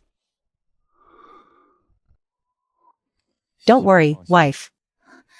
Did the bandit suppression go smoothly? Are you hurt? That Lu bandit gang was just a rabble. We cornered them in the back hills and wiped them out in a few strokes. Just a small scratch. This doesn't even count as a wound. It's nearly healed. Go take a bath. I'll heat water for you. All right. Ajin is back. Heaven be praised, back safe and sound, that's all that matters. Mother, go rest in your room. It's late now. I'll handle things here. Fine, then I'll trouble you, ahi. Have a bite first to fill your stomach. These are the soft rolls June made today, still tender. Thank you, wife.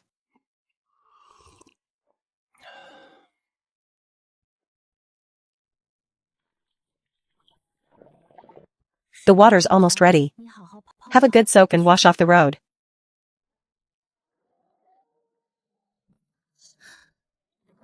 Oh.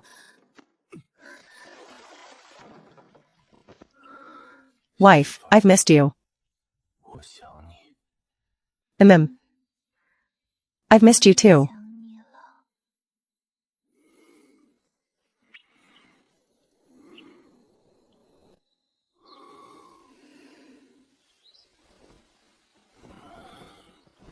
Where are you off to? I can't let him start anything now. To the outhouse. Shall I come with you? No need. Go to sleep. I'll be back soon.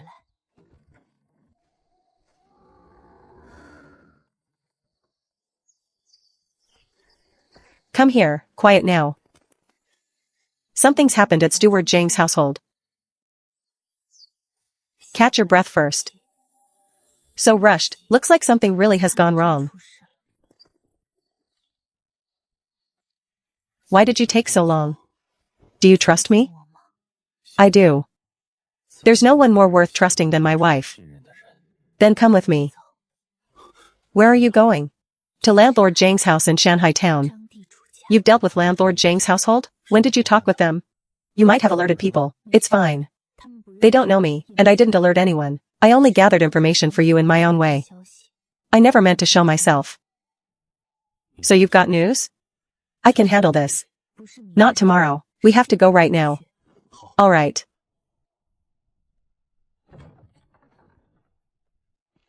Wife, let's take the mule cart. From the garrison village to Shanghai town. Even by mule cart it's over an hour. On foot it's farther still. His errand seems awfully urgent right now. Then we must pick a faster way. No, it's too dark and the road's too rough. By mule cart it'd be easy to overturn. Too dangerous. If only I'd known to ride a horse home tonight. The war horses and supplies haven't been sorted yet. For now they're all held in the rear camp. If we had a horse on hand, riding hard the whole way, could save us a lot of time. It's fine. I have a way. Let's go. Let's head now to the foot of Mo Mountain.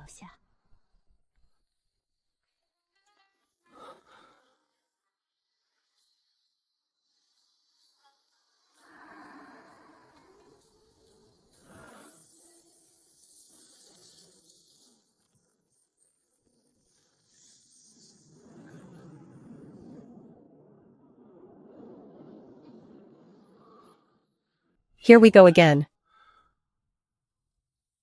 In this moment his whole manner is completely different. Can I really keep him safe? Let's wait here a moment first. Honging and Big Bear and the others. We may need them shortly. All right.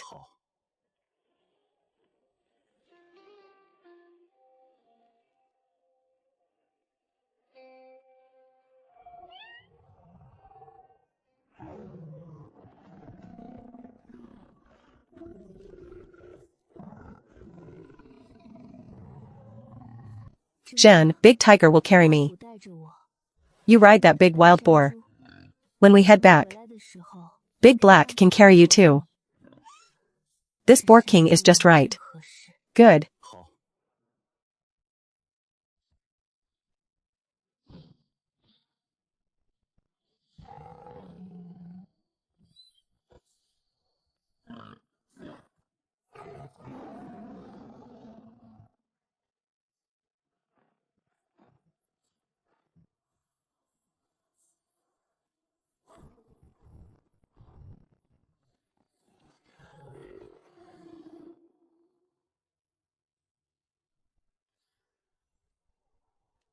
We surely can't get in this way. Follow me. I know a path that loops into the town. Last time I scouted all the routes around town.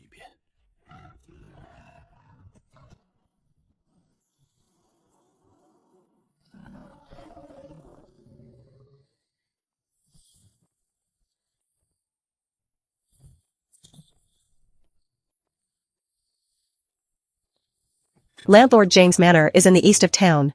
This alley is the quickest way.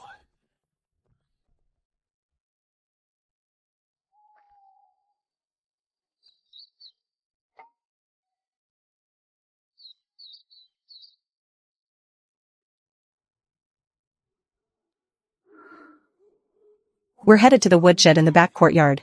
Someone there is waiting to be saved. Yesterday landlord Zhang seized a young girl. By evening she'd been beaten half to death. She's locked in the back courtyard woodshed. Little Sparrow says her breathing grows weaker and weaker. Wait by the back gate.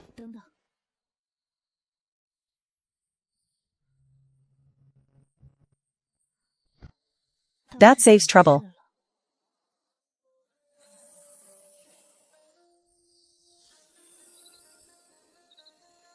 There's one under the front courtyard eaves. And another back courtyard nearby with no one there.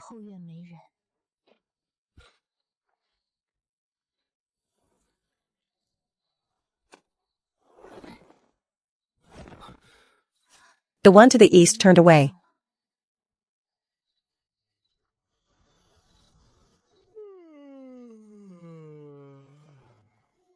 Move.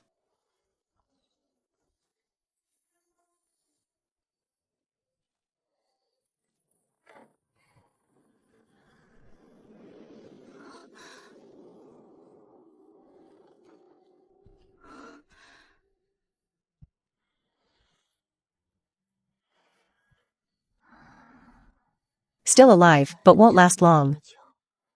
Keep her alive for now.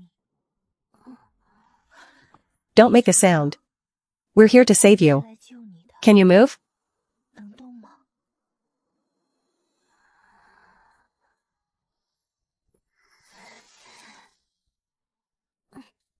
Let me carry her.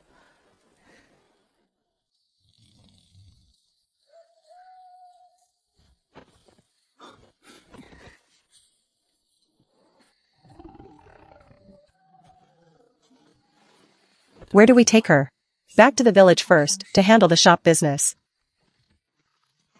When she wakes, we'll ask her story.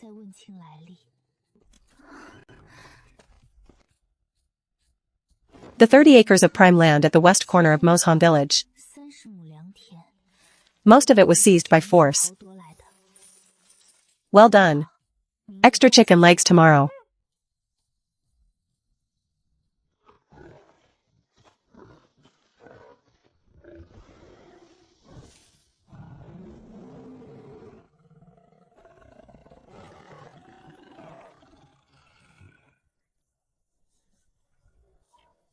Wife, aren't we going back?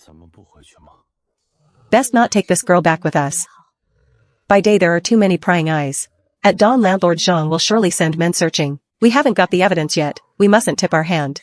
For these few days, let her lie low in the mountains. Then how do you plan to settle her? Find a hidden cave to put her in. And have Hong Ying and the others guard her. Good, let's do it that way. Can you take them up the mountain alone? What do you plan to do? While it's still dark, I'll go back and tie up loose ends. You've thought it through well.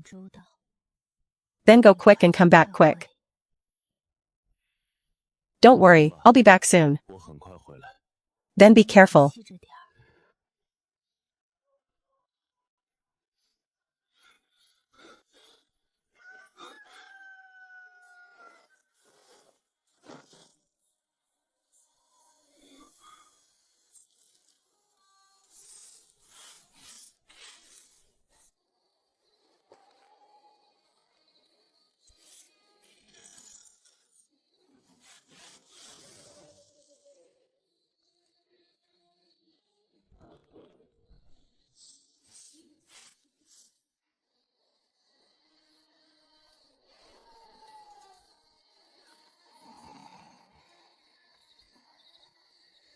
I've no idea how my wife pulls these things off.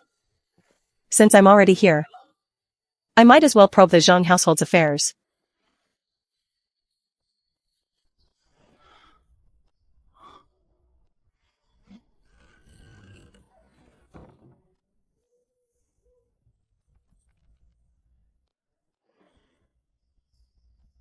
There's something off about this cabinet.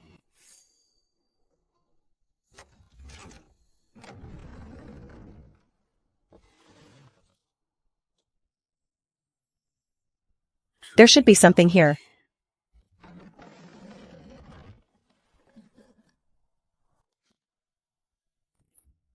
funneling silver to the town garrison. 7 or 8 years of ledgers, colluding to oppress good folk. Enough to drag old Rat Zhang and the town garrison down together.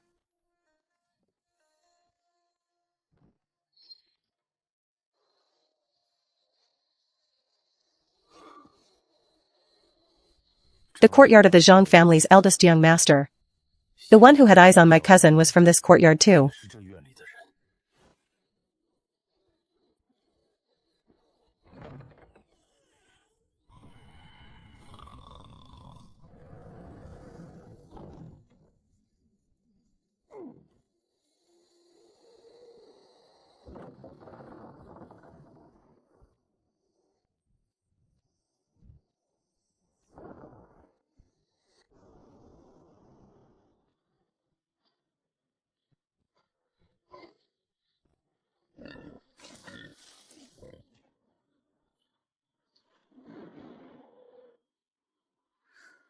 Go find some baskets of dry hay. The softer the better.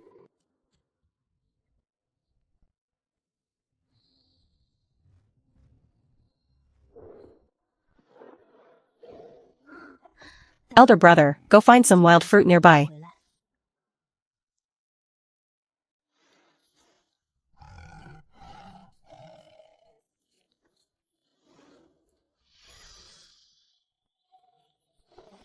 Thank you for the trouble. Rest a while first. He hasn't caught on.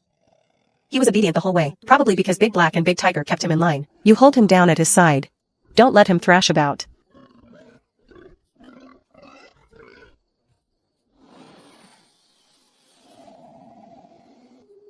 Take him back to rest. Don't go running to town again.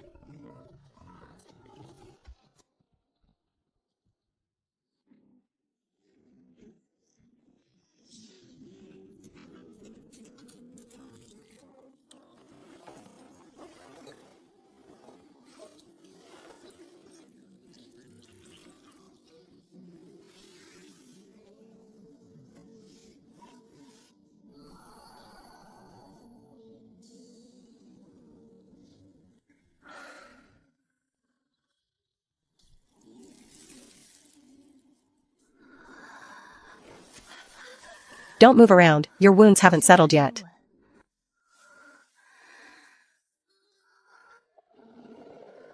Who are you? Were you the one who saved me? My husband and I saved you together. This is already far from Shanghai town. Landlord Zhang won't find this place for a while. Rest easy and heal your wounds. Don't be afraid. I won't ask about anything else. Just get your strength back first. After dawn I'll bring food and fresh clothes up here. What's your name? My name is Wang Lihua. Good. Lihua, just lie still and rest. This is Hong Ying. He understands people. He won't hurt you. That one by the cave mouth is Big Black. He understands people too. He'll watch over you. Now, Big Black, be fierce. Don't frighten her.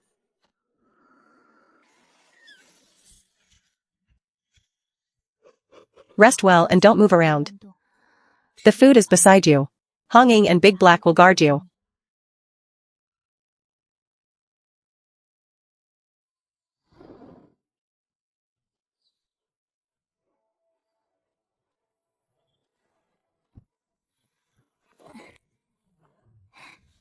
Thank you for the work, Big Black.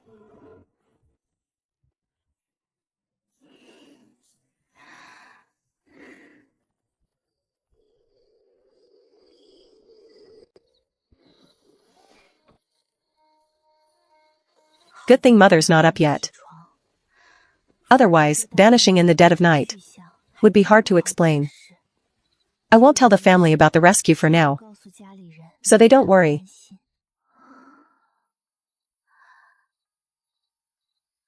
At last I can rest a bit. After a whole night of this trouble. Even with my abilities I'm a little worn out. I wonder how Xiaozhen is faring.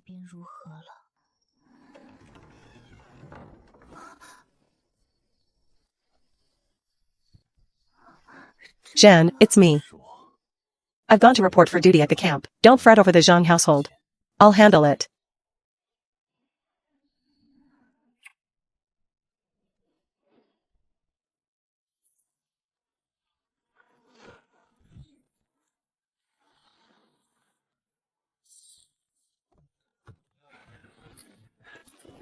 The people and the supplies. Record every item clearly.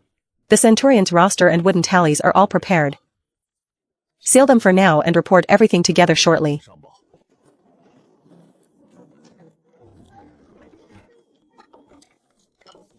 Zongqi.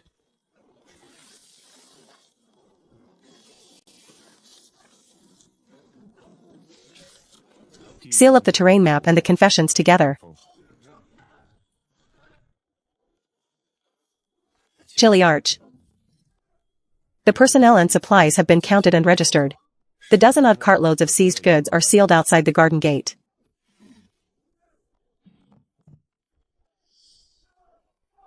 Good.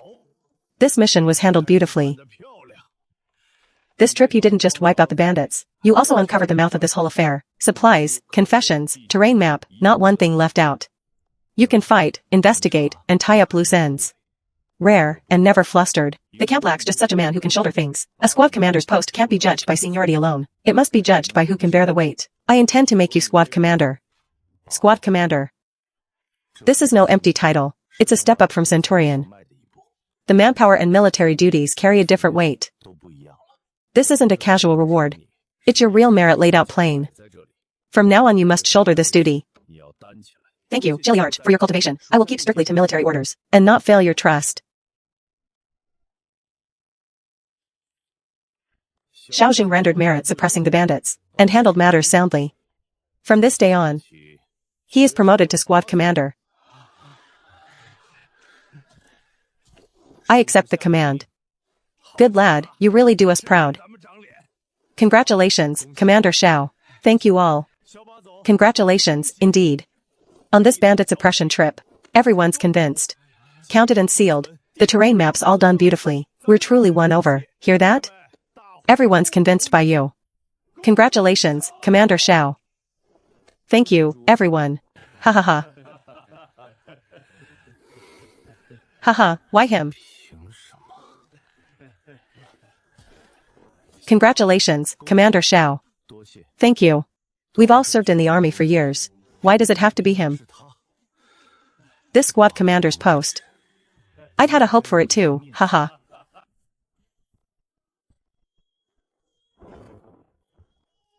Chili Arch, I have another matter to report.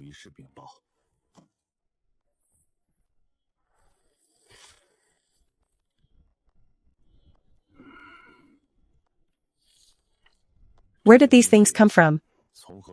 Reporting, sir, I obtained them investigating the Zhang household. The Zhang stir up trouble along the river flatlands, oppressing my old household, cooking the books and defying the law. They forcibly seized the people's fields under the pretext of land reform, and in the name of land boundary rents extracted so-called penalty silver, extorting the common folk. The deed clerk was dragged into it too.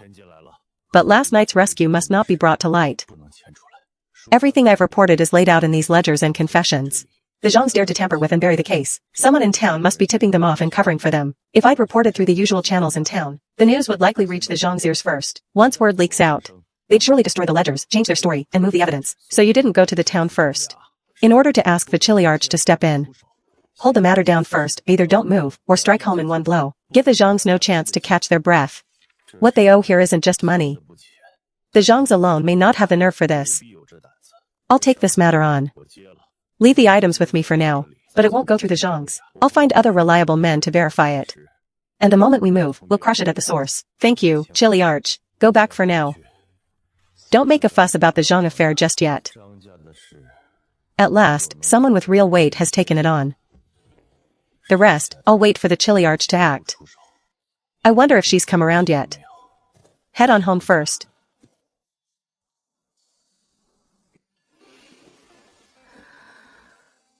Finally able to rest and recover. Ayu's got more energy than I do. This is good, too. Everyone's moving forward. These past 2 days we learned how to dye. Today we'll start by making rice paper flowers.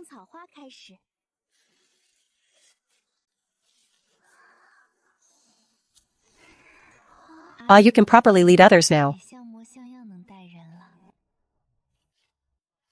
Rice paper flowers rely mainly on pinching, rolling, and twisting. These motions shape them.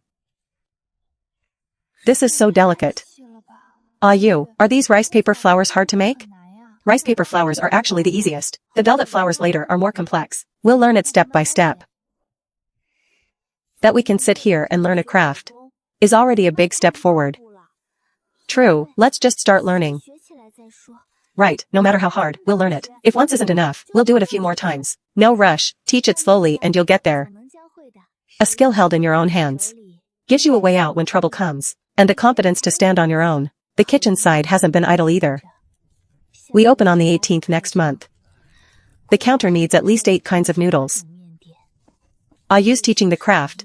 Jun's practicing noodles, and Mother's out watching the fields. No one at home's idle. Living like this, there's something to look forward to. Did you make any extra today? We did. Every practice run leaves 2 or 3 extra. Then pack the leftover noodles that are still good into a basket for me. Sure, no problem. I'll pack them right away.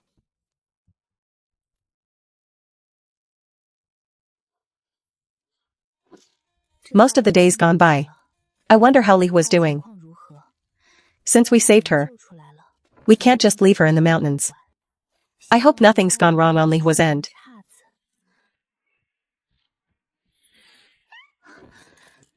Hong Ying, have you come to meet me? Hong Ying even ran out ahead to greet me. Things on Li Hua's side must be fairly calm. The clever little thing runs so fast. They've worn this trail smooth by now.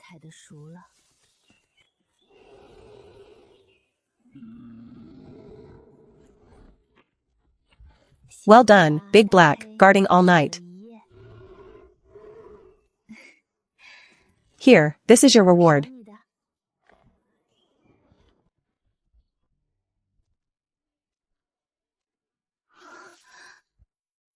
Don't be afraid, she's the one who saved me.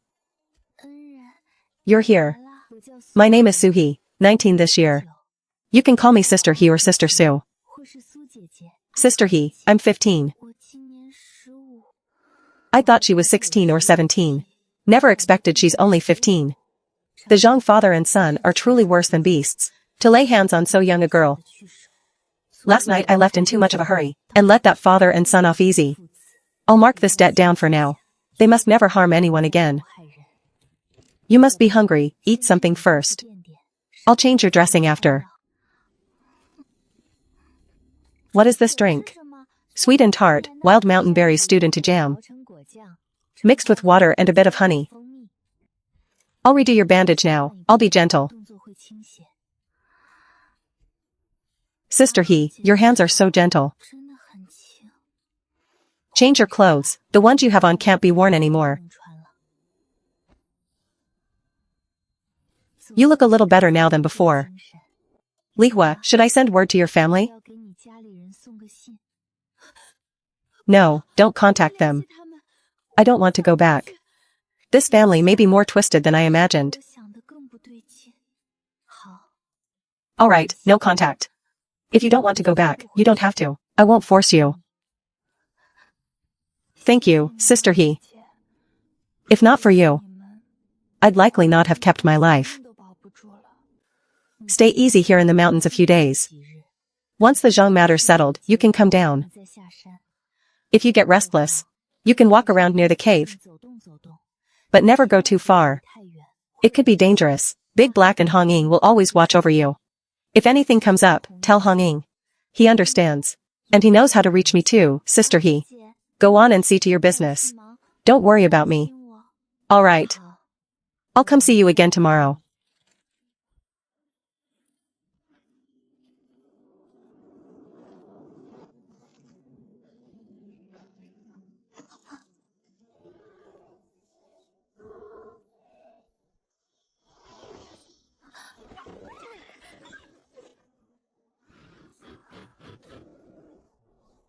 Thank you, Big Black. I love the chicken and rabbit you brought me.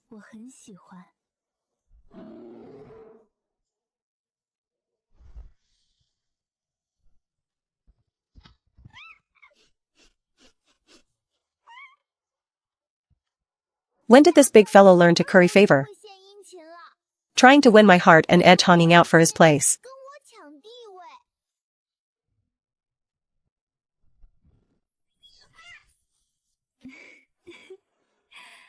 Alright, you're both good babies. Don't squabble with each other. Hong Ying, guard the cave well. Reach me if anything happens.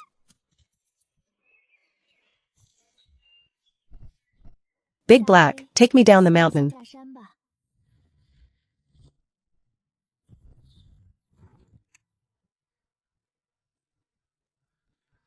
Now that I've got such a handy mount, I'll take the easy way when I can. It's still daylight, so I can't let Big Black carry me all the way to the foot. Big Black, stop here. Alright, hurry back now.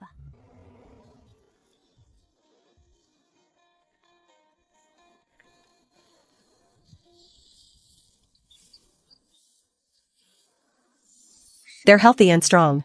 No internal injuries. We still have cured meat at home, so there's no rush to add fresh meat now. One male, one female, raise them for now, and let them breed.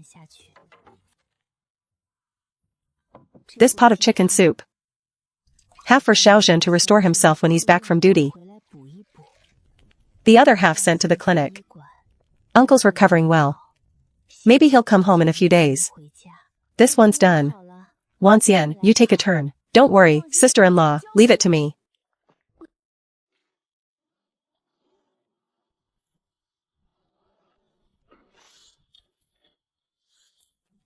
Ah, Mr. Su. We can pretty much finish up today. The frame, the oil paper, and the edge ceiling, all done just as you instructed. Come in and inspect it.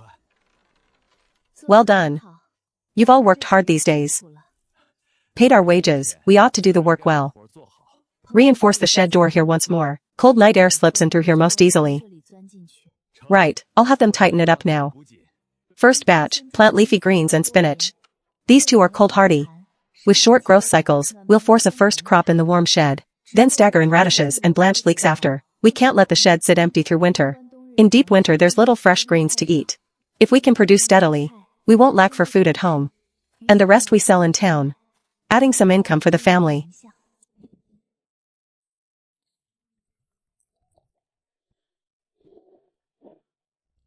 Xiao Jun, take these to Jian Hall. For uncle and the cousins to build up their strength. Go quick and come back quick. Be back before dinner, I'll come along too. I can look in on my father while I'm there. Manin, you stay.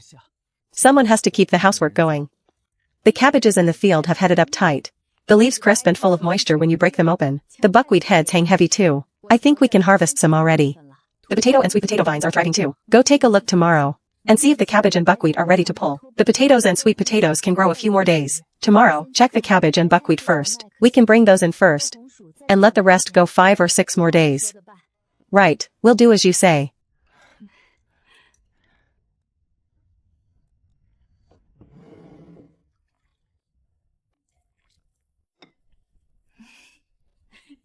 Manin, that mushroom of yours is nearly bigger than a bowl. I grabbed it early so you wouldn't beat me to it. Ha ha ha.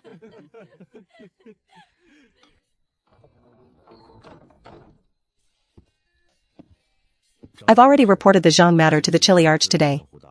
Li Qianhu will step in to help.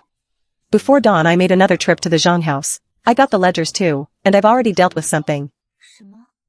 The Zhang's eldest young master, that is. On my way back, I passed the west wing and made sure he'll never harm anyone again. Well done. That's my husband, all right.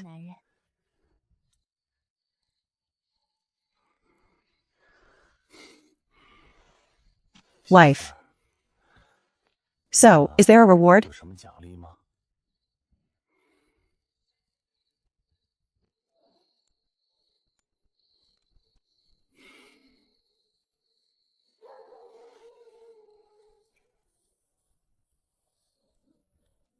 Mother, couldn't you buy a couple ounces of meat and cook a dish with some meat in it? Eating like this every day, how do I have any strength left to train? The camp food already has hardly any meat. Daily drills burn so much energy. I was hoping to make it up at home. Who think home's even blander than the barracks? If my stamina can't keep up, what chance do I have of beating Xiaoxing? Mother wants to give you meat every meal too. But this is all our family can afford. Yefeng needs money for grain. And she needs building up too. Where would we find the money to eat meat and eat well every day? Since I got pregnant until now, when has this family ever given me anything to build my strength? They won't even spare me a bowl of steamed egg. My food and clothes are no better than the rest. And I even eat less than they do. My mother-in-law tells me to protect the eldest grandson, yet won't give me a single decent meal. No need to give her more. The baby in her belly will grow just fine. How can she say such a thing with a straight face? Not fearing her tongue might rot. Aren't we running a trade at home? What money does that little craft even bring in? What kind of business is that, the pittance it earns? Didn't you make Big Brother new clothes a while back, and buy meat for a meal too? Mother favors Big Brother most. Every good thing always goes to him first. I'm already of age to be matched for marriage, yet I'm still wearing ragged old clothes. Working ourselves to death, we hardly earn a few coppers. What's the point of doing it? I slave away for that little bit. And you two still nitpick at everything. I.O. Big Brother, easy for you to talk, your back doesn't ache. That handicraft work isn't easy at all. It takes time and effort. And earns barely any money in the end. Last time my hands were rubbed raw. It's you, Big Brother, who never does any work, so how would you know how hard we toil? You, second one. Don't you know embroidery? You're carrying a child now, and you're just idling at home anyway. Why not do some embroidery to help with expenses? It'd be doing your part for this family. Sister-in-law, you're so deft with your hands. Do a bit more embroidery, and maybe we'll all get a few more meals with meat. Sister-in-law doesn't work the fields. She's got it easiest at home. A handkerchief here and there adds up, and doing more could save up a tidy sum. This mother-in-law of mine counts every single coin, yet never once thinks of what the child in my belly needs. My sister-in-law goes on about how poor the family is, yet never thinks to lift a finger herself. My brother-in-law is a lazy glutton, nothing but complaints every time he opens his mouth. From the day I conceived until now, they've never seen an ounce of my hardship carrying this child, nor the way the old woman mistreats me. How harsh and heartless they are to me. Not one of them can be relied on. They'd have me, pregnant as I am, do more embroidery, just so this family can add a few bites of meat. How laughable. My morning sickness is severe right now. I can barely step out of my room. Look at the state of me. How much embroidery could I manage? Are you sure that this won't affect the baby in my belly?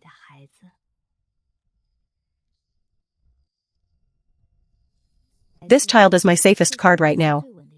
They may not care about me, but they wouldn't dare openly neglect this child, wanting to work me and drain my blood dry. Not a chance. I didn't live all those good years for nothing.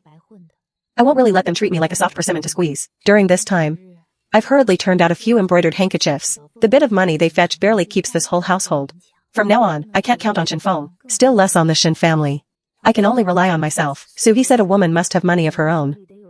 Only then does her heart feel secure, and she must have real skill, so she has something to fall back on. When I passed by and overheard these words, deep down, I still felt a bit of resentment. Only now do I see Suhi wasn't just born lucky. She simply saw things more clearly than I did. If I had no money, and no skill to earn it, from now on I'd be at their mercy. He's already up. His side of the bedding has gone cold. Xiaoxing's stamina is frighteningly relentless. It's this bright out already, I can't laze about any longer.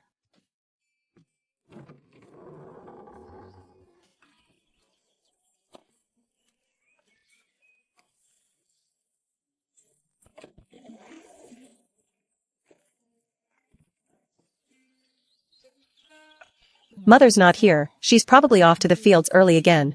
Mother truly frets over the crops in the fields. Ever since those 100 acres were planted, she goes to check on them almost every single day. Right now several of the crops are at a critical stage. Mother must have set out before dawn. A few days back, she was even willing to pay hired hands to guard the fields at night. No one drags me out of bed at the crack of dawn. The Xiao family never once holds their rules over my head. This life truly is comfortable.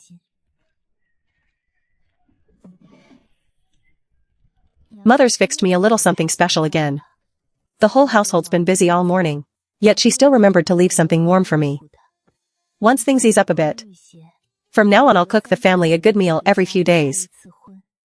A life like this is truly heartwarming. The ridges over here and the ditch mouth over there both need checking twice. Rest easy, Auntie. We've noted it all down. The cabbages have headed up so tightly. They're growing well. The buckwheat ears are heavy too.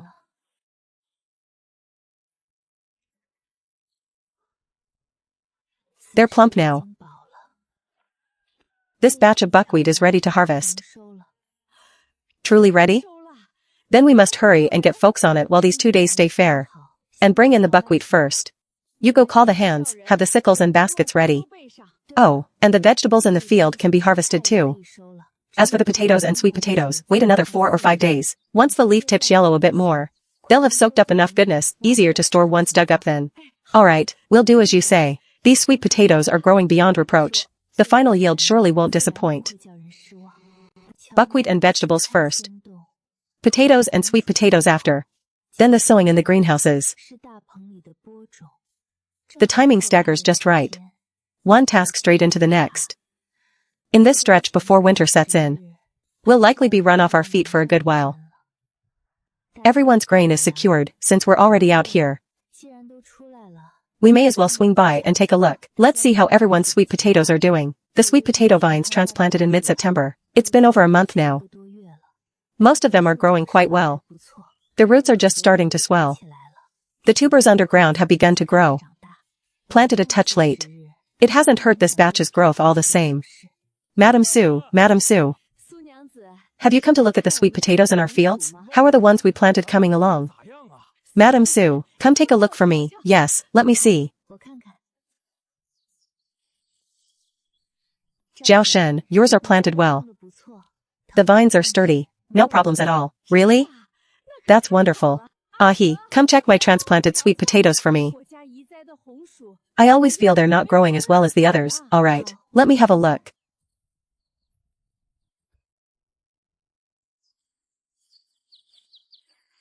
Lucian, lately, have you been watering them too often? There's some waterlogging at the roots.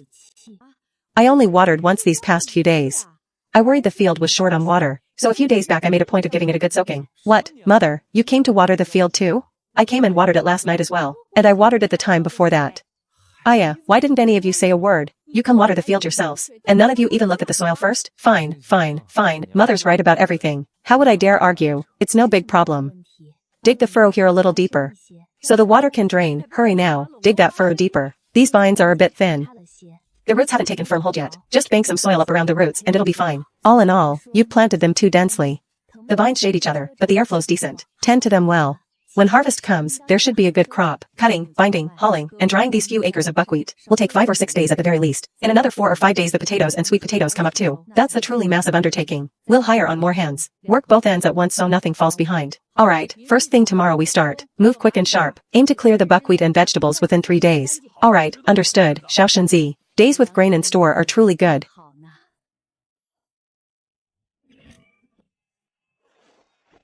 There's still an injured one up the mountain. I'll only rest easy after checking on her today.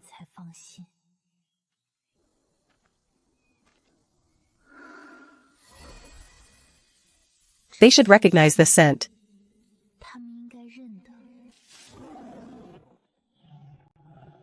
So it's you two who came to meet me today. Good boy. You've worked hard.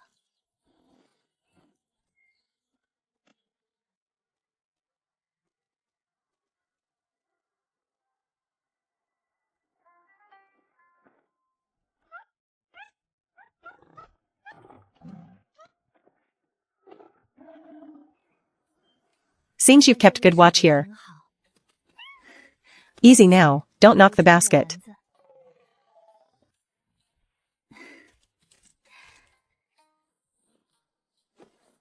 Here, a piece for you first. You get some too. You're a carnivore. You can't eat too much bread. There, you get a small piece too.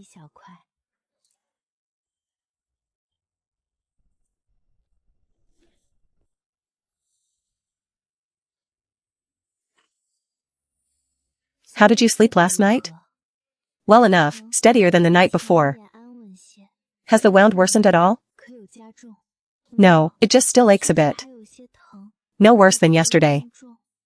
Sister Ahi, have you brought food again? I brought you steamed buns and mushroom chicken soup.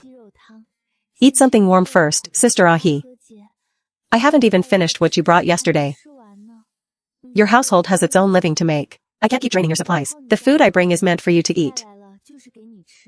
You're not to skimp on your own health beforehand, only by getting well. Can I be worthy of all your kindness, Sister Ahi? All right. I'll listen to you. I'll eat well and heal up. Sister Ahi, can the matter with landlord Zhang really be settled? The Zhang family runs roughshod over Shanghai town, and they've greased palms up and down. They say he's got a powerful backer. How am I supposed to rest easy? Don't worry, it'll be just a day or two now. Since Xiaojing has said so, that means Li Qianfu is quite confident of it. Good. I don't want to go back to that cold-blooded, heartless Wang family. If I go back, they might just sell me off all over again. And next time, I might not be lucky enough to run into you, Sister Ahi. You saved me, Sister Ahi. Once I can come down the mountain, may I follow you? I'm quick with my hands and feet. I can do any kind of work, and I'm not afraid of hardship. Aren't you worried I saved you with some ulterior motive? You don't even know what my household is like. Aren't you afraid of landing yourself in worse trouble, whether you bring trouble or not? To me, that hardly matters. We're not kin, yet you feel like family. Heal up first. Everything else can wait. These next couple of days, don't wander about. Just rest and heal in peace. Dehei, Hongying, I'm heading back. You two keep good watch here. In another 2 days you'll be free to move about.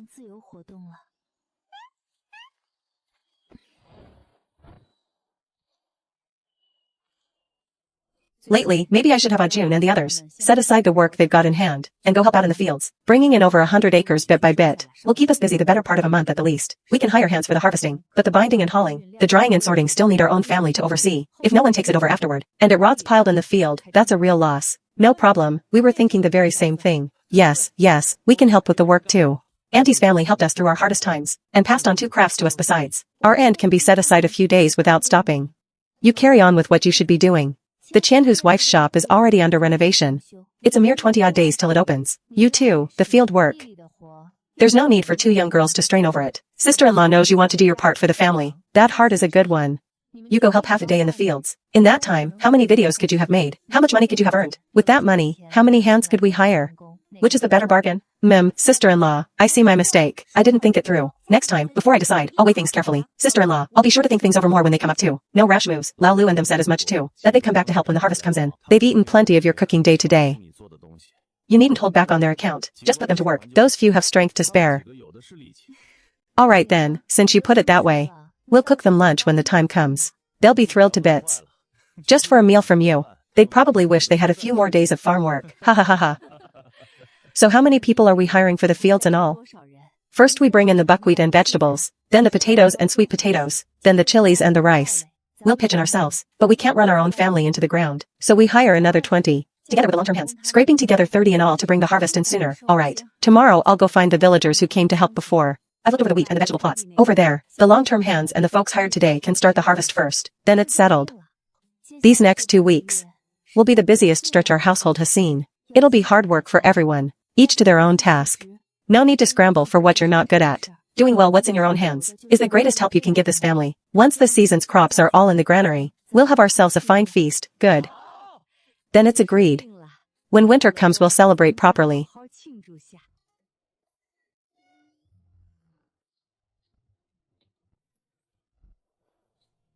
Any progress on the Zhang family's end?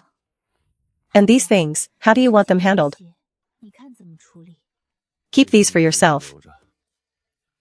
They were things Hongying dug up to begin with, so count them as yours. No need to turn them in. That stack of deeds, handing it over to the Qianhu will be enough. No one knows about these dealings, and no one will go looking into them. The soldiers risk their lives on these jobs. If they bring back a few small things now and then, those above understand it in their hearts. As for the Zhang family, today, Qianhu has already sent all the evidence to the county, and the magistrate has stepped in directly to open the case. With the county office on it, that lot has no power to meddle anymore. So you're saying there'll be a result within a day or two? Soon. Just set your mind at ease. I've nothing much to worry over. It's mainly that girl up the mountain who keeps weighing on me. She told me today. She wants to stay by my side and help with the work once she's down the mountain. That decision rests with you. Aren't we husband and wife? Whatever comes up, I ought to tell you. Whatever you decide, I'll support it.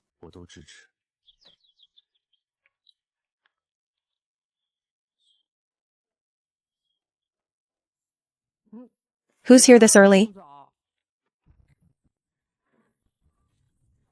Ha ha ha, we heard you're starting the harvest today. Grandpa, we've come to lend a hand, come in, step inside first. Io, this early in the morning, how come you've all come? For farming folk, bringing in the harvest is a big deal. Thinking you'd be short on hands. Every one of us Wongs who can still move has come. Come, have some hot water first to warm up. No need. The field work comes first.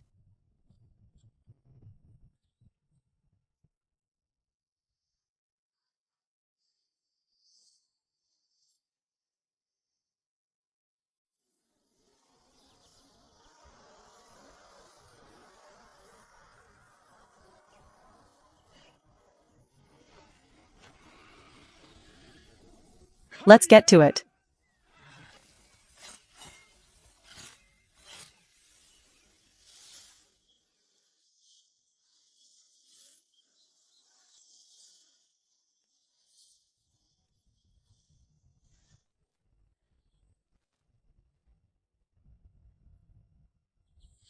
For the cutting and binding, we'll trouble the sisters to lend a hand over here.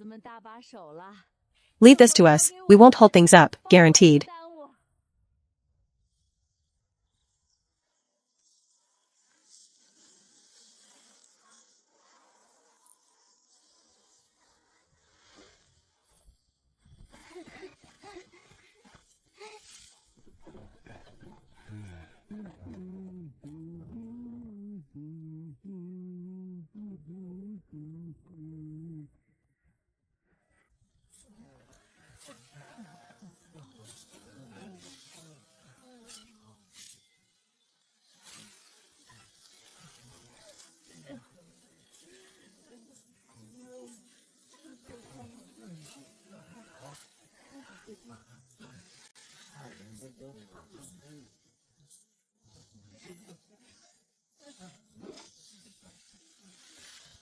Ha, these buckwheat ears are really heavy.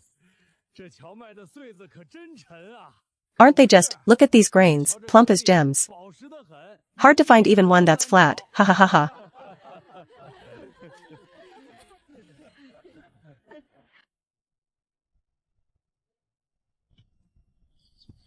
Leave this one. Trim the outer leaves and the heart inside can grow another round. Alright. We'll do it all as Madame Sue says. Trim the outer leaves, leave the tender heart.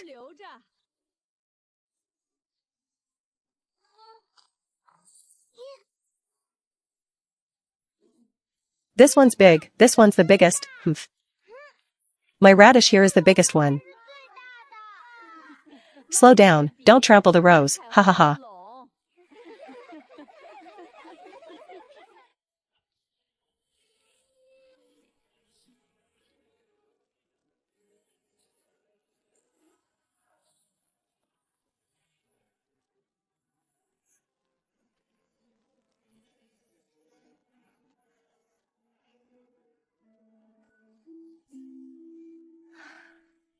Bringing in 15 acres in a day is all thanks to today's hands.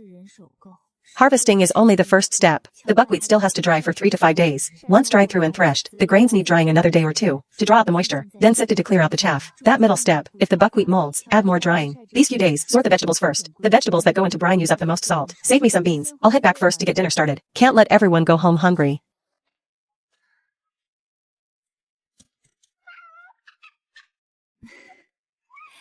You clever little rascal. We've got guests today. And you've got an even sharper eye than I do. This little fellow gets smarter by the day. I never told him to. Yet he brought back a wild pheasant on his own for an extra dish. A dozen odd folks from both families worked all day. They're bound to have big appetites. Dainty little dishes won't do. We need hearty dishes with plenty to go with the rice. Pheasant braised with potatoes. Cured meat stir-fried with mushrooms.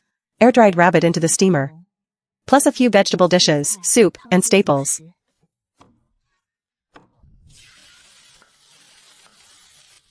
The potato braised chicken needs plenty of time, so the potatoes can soak up all the rich flavor of the chicken broth.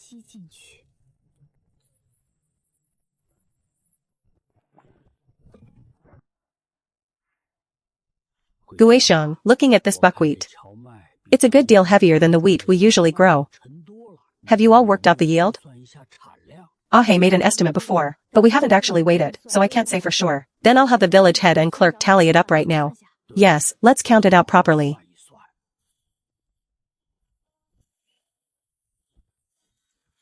Those bearing the load stand in the middle. Onlookers, step aside please.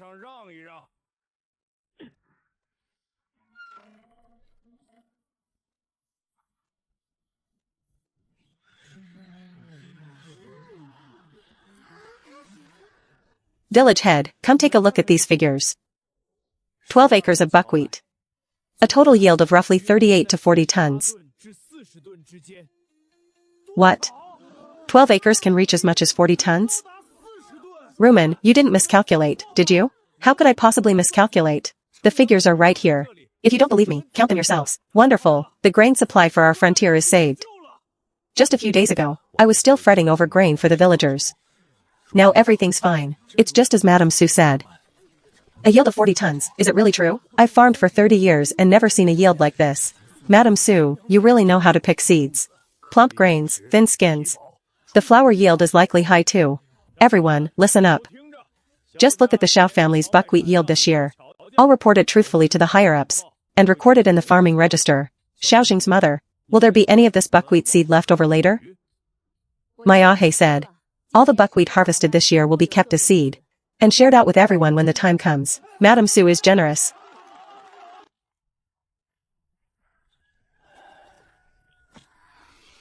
Looks like we're in for a treat today. Indeed, smells wonderful. Mother, father, let's hurry inside. Tonight you must really try Ahe's cooking. The food made by those skilled hands of hers. There's no one who doesn't praise it.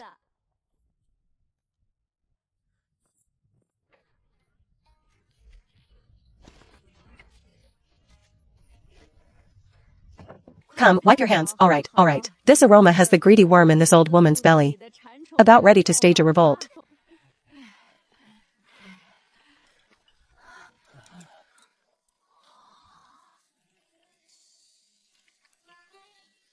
Just one dinner. And the Xiao family put out such a spread. Even New Year's Eve or a wedding banquet. Probably wouldn't see this many meat dishes and this much rich food. For most of my life, our home was dirt poor. When my family came to lend a hand, I couldn't even bring myself to ask them to stay for a simple meal. Of course grain, I just didn't have the means. Now there's a whole table of fine dishes. No need to shrink back timidly. Grandfather, grandmother. Here, try this. This is from our family's fields, a new foreign crop we grew this year. Sweet potatoes and potatoes. Ahe steamed a whole pot just for everyone to taste. So the fruit beneath the sweet potato vines grows out this bright red. It smells so starchy and fragrant, mother. I want some too, So soft and smooth, haha, good. Ahe. You girl truly are the lucky star of both our families. You actually managed to grow such life-saving crops. This is thanks to everyone's joint effort. Let's eat and drink our fill tonight, and the days ahead will only grow more prosperous. Yes, more prosperous by the day. Ha, travel safe. Rest once you reach the Wang home. Don't rush back tonight. Drive the cart back tomorrow morning. Mother, sister-in-law, go wash up and rest. Leave the rest to me and cousin. That's right, auntie, cousin and I are here. There's just these odds and ends today. We'll have it all cleaned up in a bit. All right. I'll leave it to you two girls then. Hurry and draw a bath for your wife. She's got a weak constitution. She must be worn out today. My daughter-in-law is really something. Though she looks delicate, she doesn't slack off at all. Good. The hot water's been kept warm on the stove. I'll fetch it right away.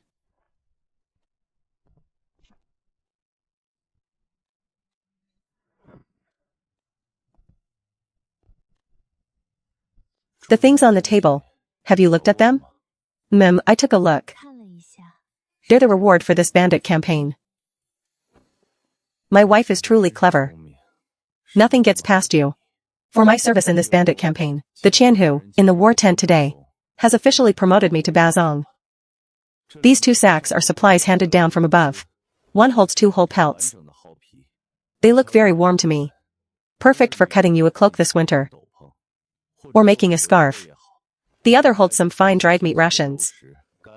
Besides the pelts and dried meat rations, there's also this bounty for slaying the bandit chief. Keep it. In a couple of days, go to town and get yourself a couple of nice outfits. You're giving it all to me? Don't you want to keep some pocket money? No use keeping any. I'm a married man now. I have to provide for my wife. So keep it as your own spending money. Buy whatever you like, thank you.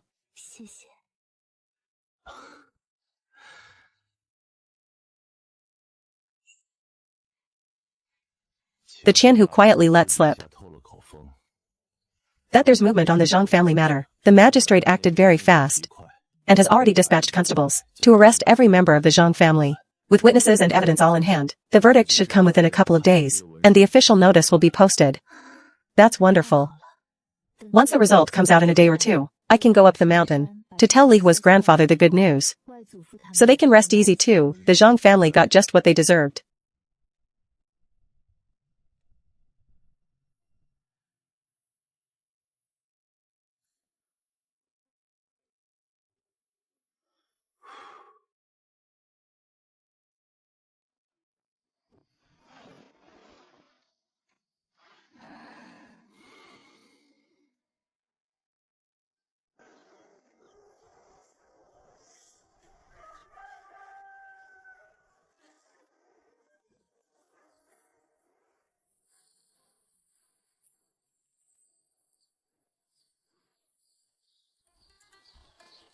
Guixiang, we've come to work.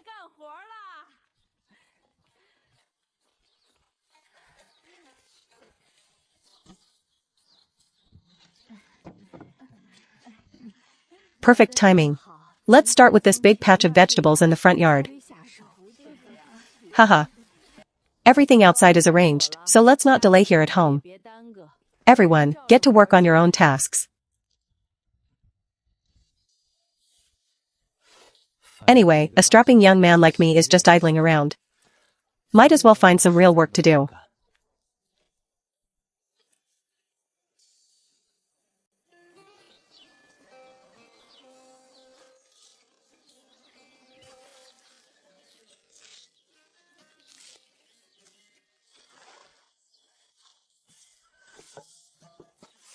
Good vegetables in one pile.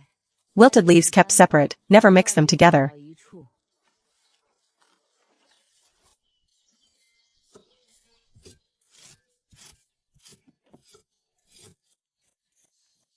The leaves need to be sun-wilted before pickling. If they go into the jar with raw water on them, then later they'll turn sour and spoil. That's just how it is. Old Granny Zhang at the East End didn't dry hers through last time, and most of a whole jar went bad. Such a shame. The backyard cellar isn't very big. It can hold at most 5,000 caddies of fresh vegetables. Cabbage, radish, and other keepers, pick out 700 or 800 caddies of each to make up 5,000 caddies for the cellar, so we can still eat something fresh in winter. The remaining 10,000 plus caddies all go to secondary processing, made into dried vegetables and sour-salted pickles. Ha ha ha ha.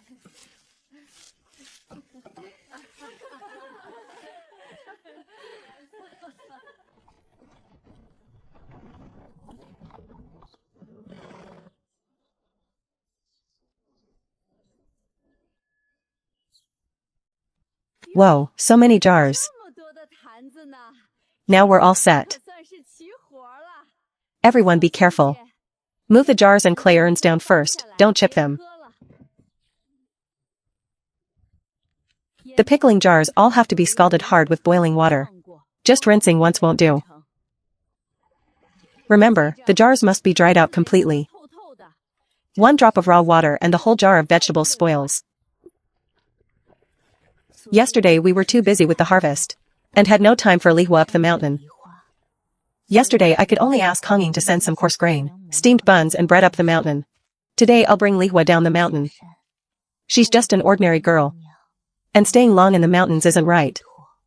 The Zhang family can't cause any more trouble now.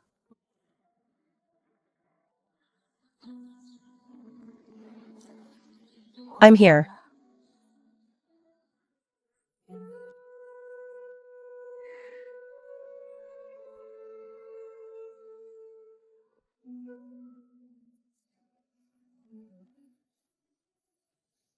Been out wandering nearby? Have you recovered? Ah, Sister Ahe, you're here. I'm almost fully recovered. I could get up yesterday. Lying down for 2 days, my bones have gone soft. Recovering this fast after 2 days with no one to care for you is really a relief. Come, have something to eat. In a bit I'll take you down the mountain. Really? I can go down? Yes, you can go down now. The Zhang family has been arrested. From now on you can live your own life in peace. Wonderful. The wicked finally got what they deserved. Eat up. Once you're done, we head down.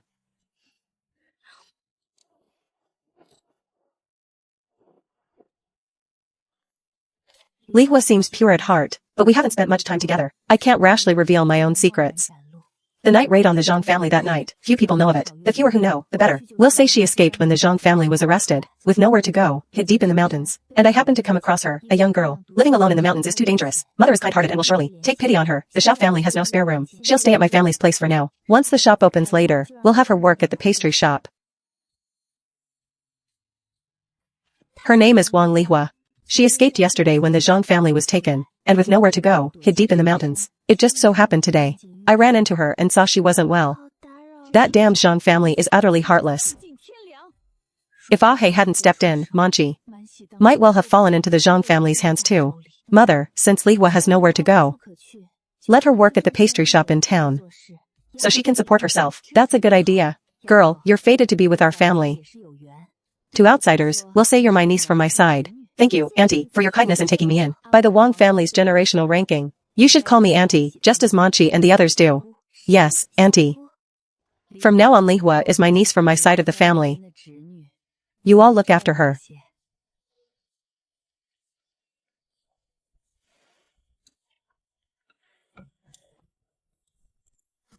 Lihua will help out at the shop later, assisting you all at first, doing the odds and ends. Just give her some simple pointers. As long as she gets how the shop runs, that's fine. Alright, we'll show her around. Don't be shy, sister. Ask anything you don't understand.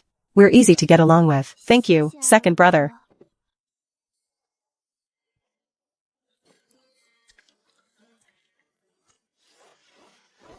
This morning when Ah He had me set aside vegetables separately, I knew she must have some new trick up her sleeve. Ah He, what are you planning to do with these 300 caddies of cabbage? Spicy pickled cabbage. Are you using those red chilies you grew? Yes, using the chilies.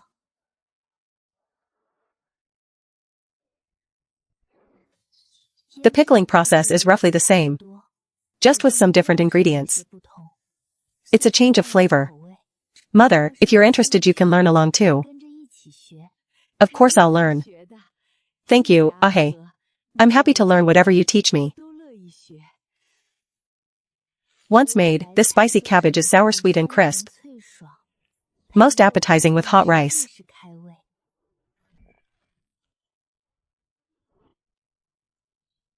This seems pretty much the same as our usual pickled vegetables. The early steps are similar. First use salt to draw out the cabbage's moisture. That's the foundation of pickling and preserving vegetables. The later steps differ slightly. I actually prefer the later part, using pear paste and perilla seeds, and chili to bring out the flavor.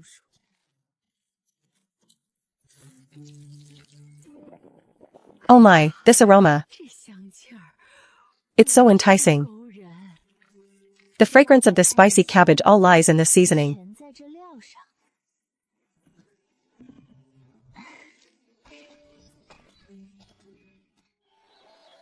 Just like that, Auntie. This pear paste and perilla seed are the key to the flavor. The cabbage pickled this way is crisp, tender, and sour-sweet. Excellent with mixed grain rice, oh my. In most of my life, this is the first time I've seen cabbage pickled this way. Ha ha ha, the color alone is a delight.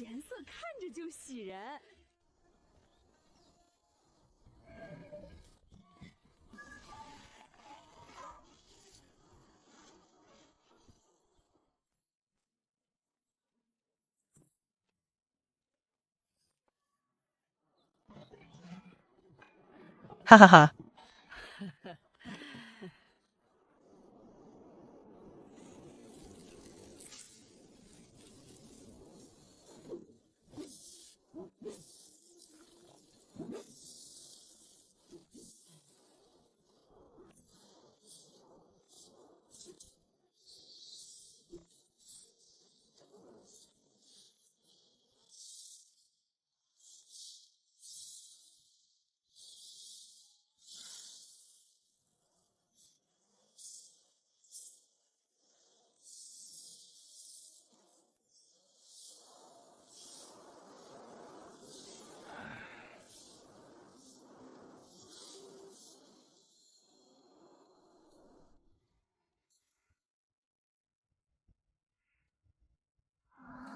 wife. I've arranged with Lao Lu and the others for the harvest the day after tomorrow. A few colleagues from the army camp will all come help with the harvest, Tomorrow I'll prepare the ingredients in advance. The steward might come by to take a look too. So I'm afraid you'll have to do some extra preparation then. It's no trouble.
Something's up, what is it, wife?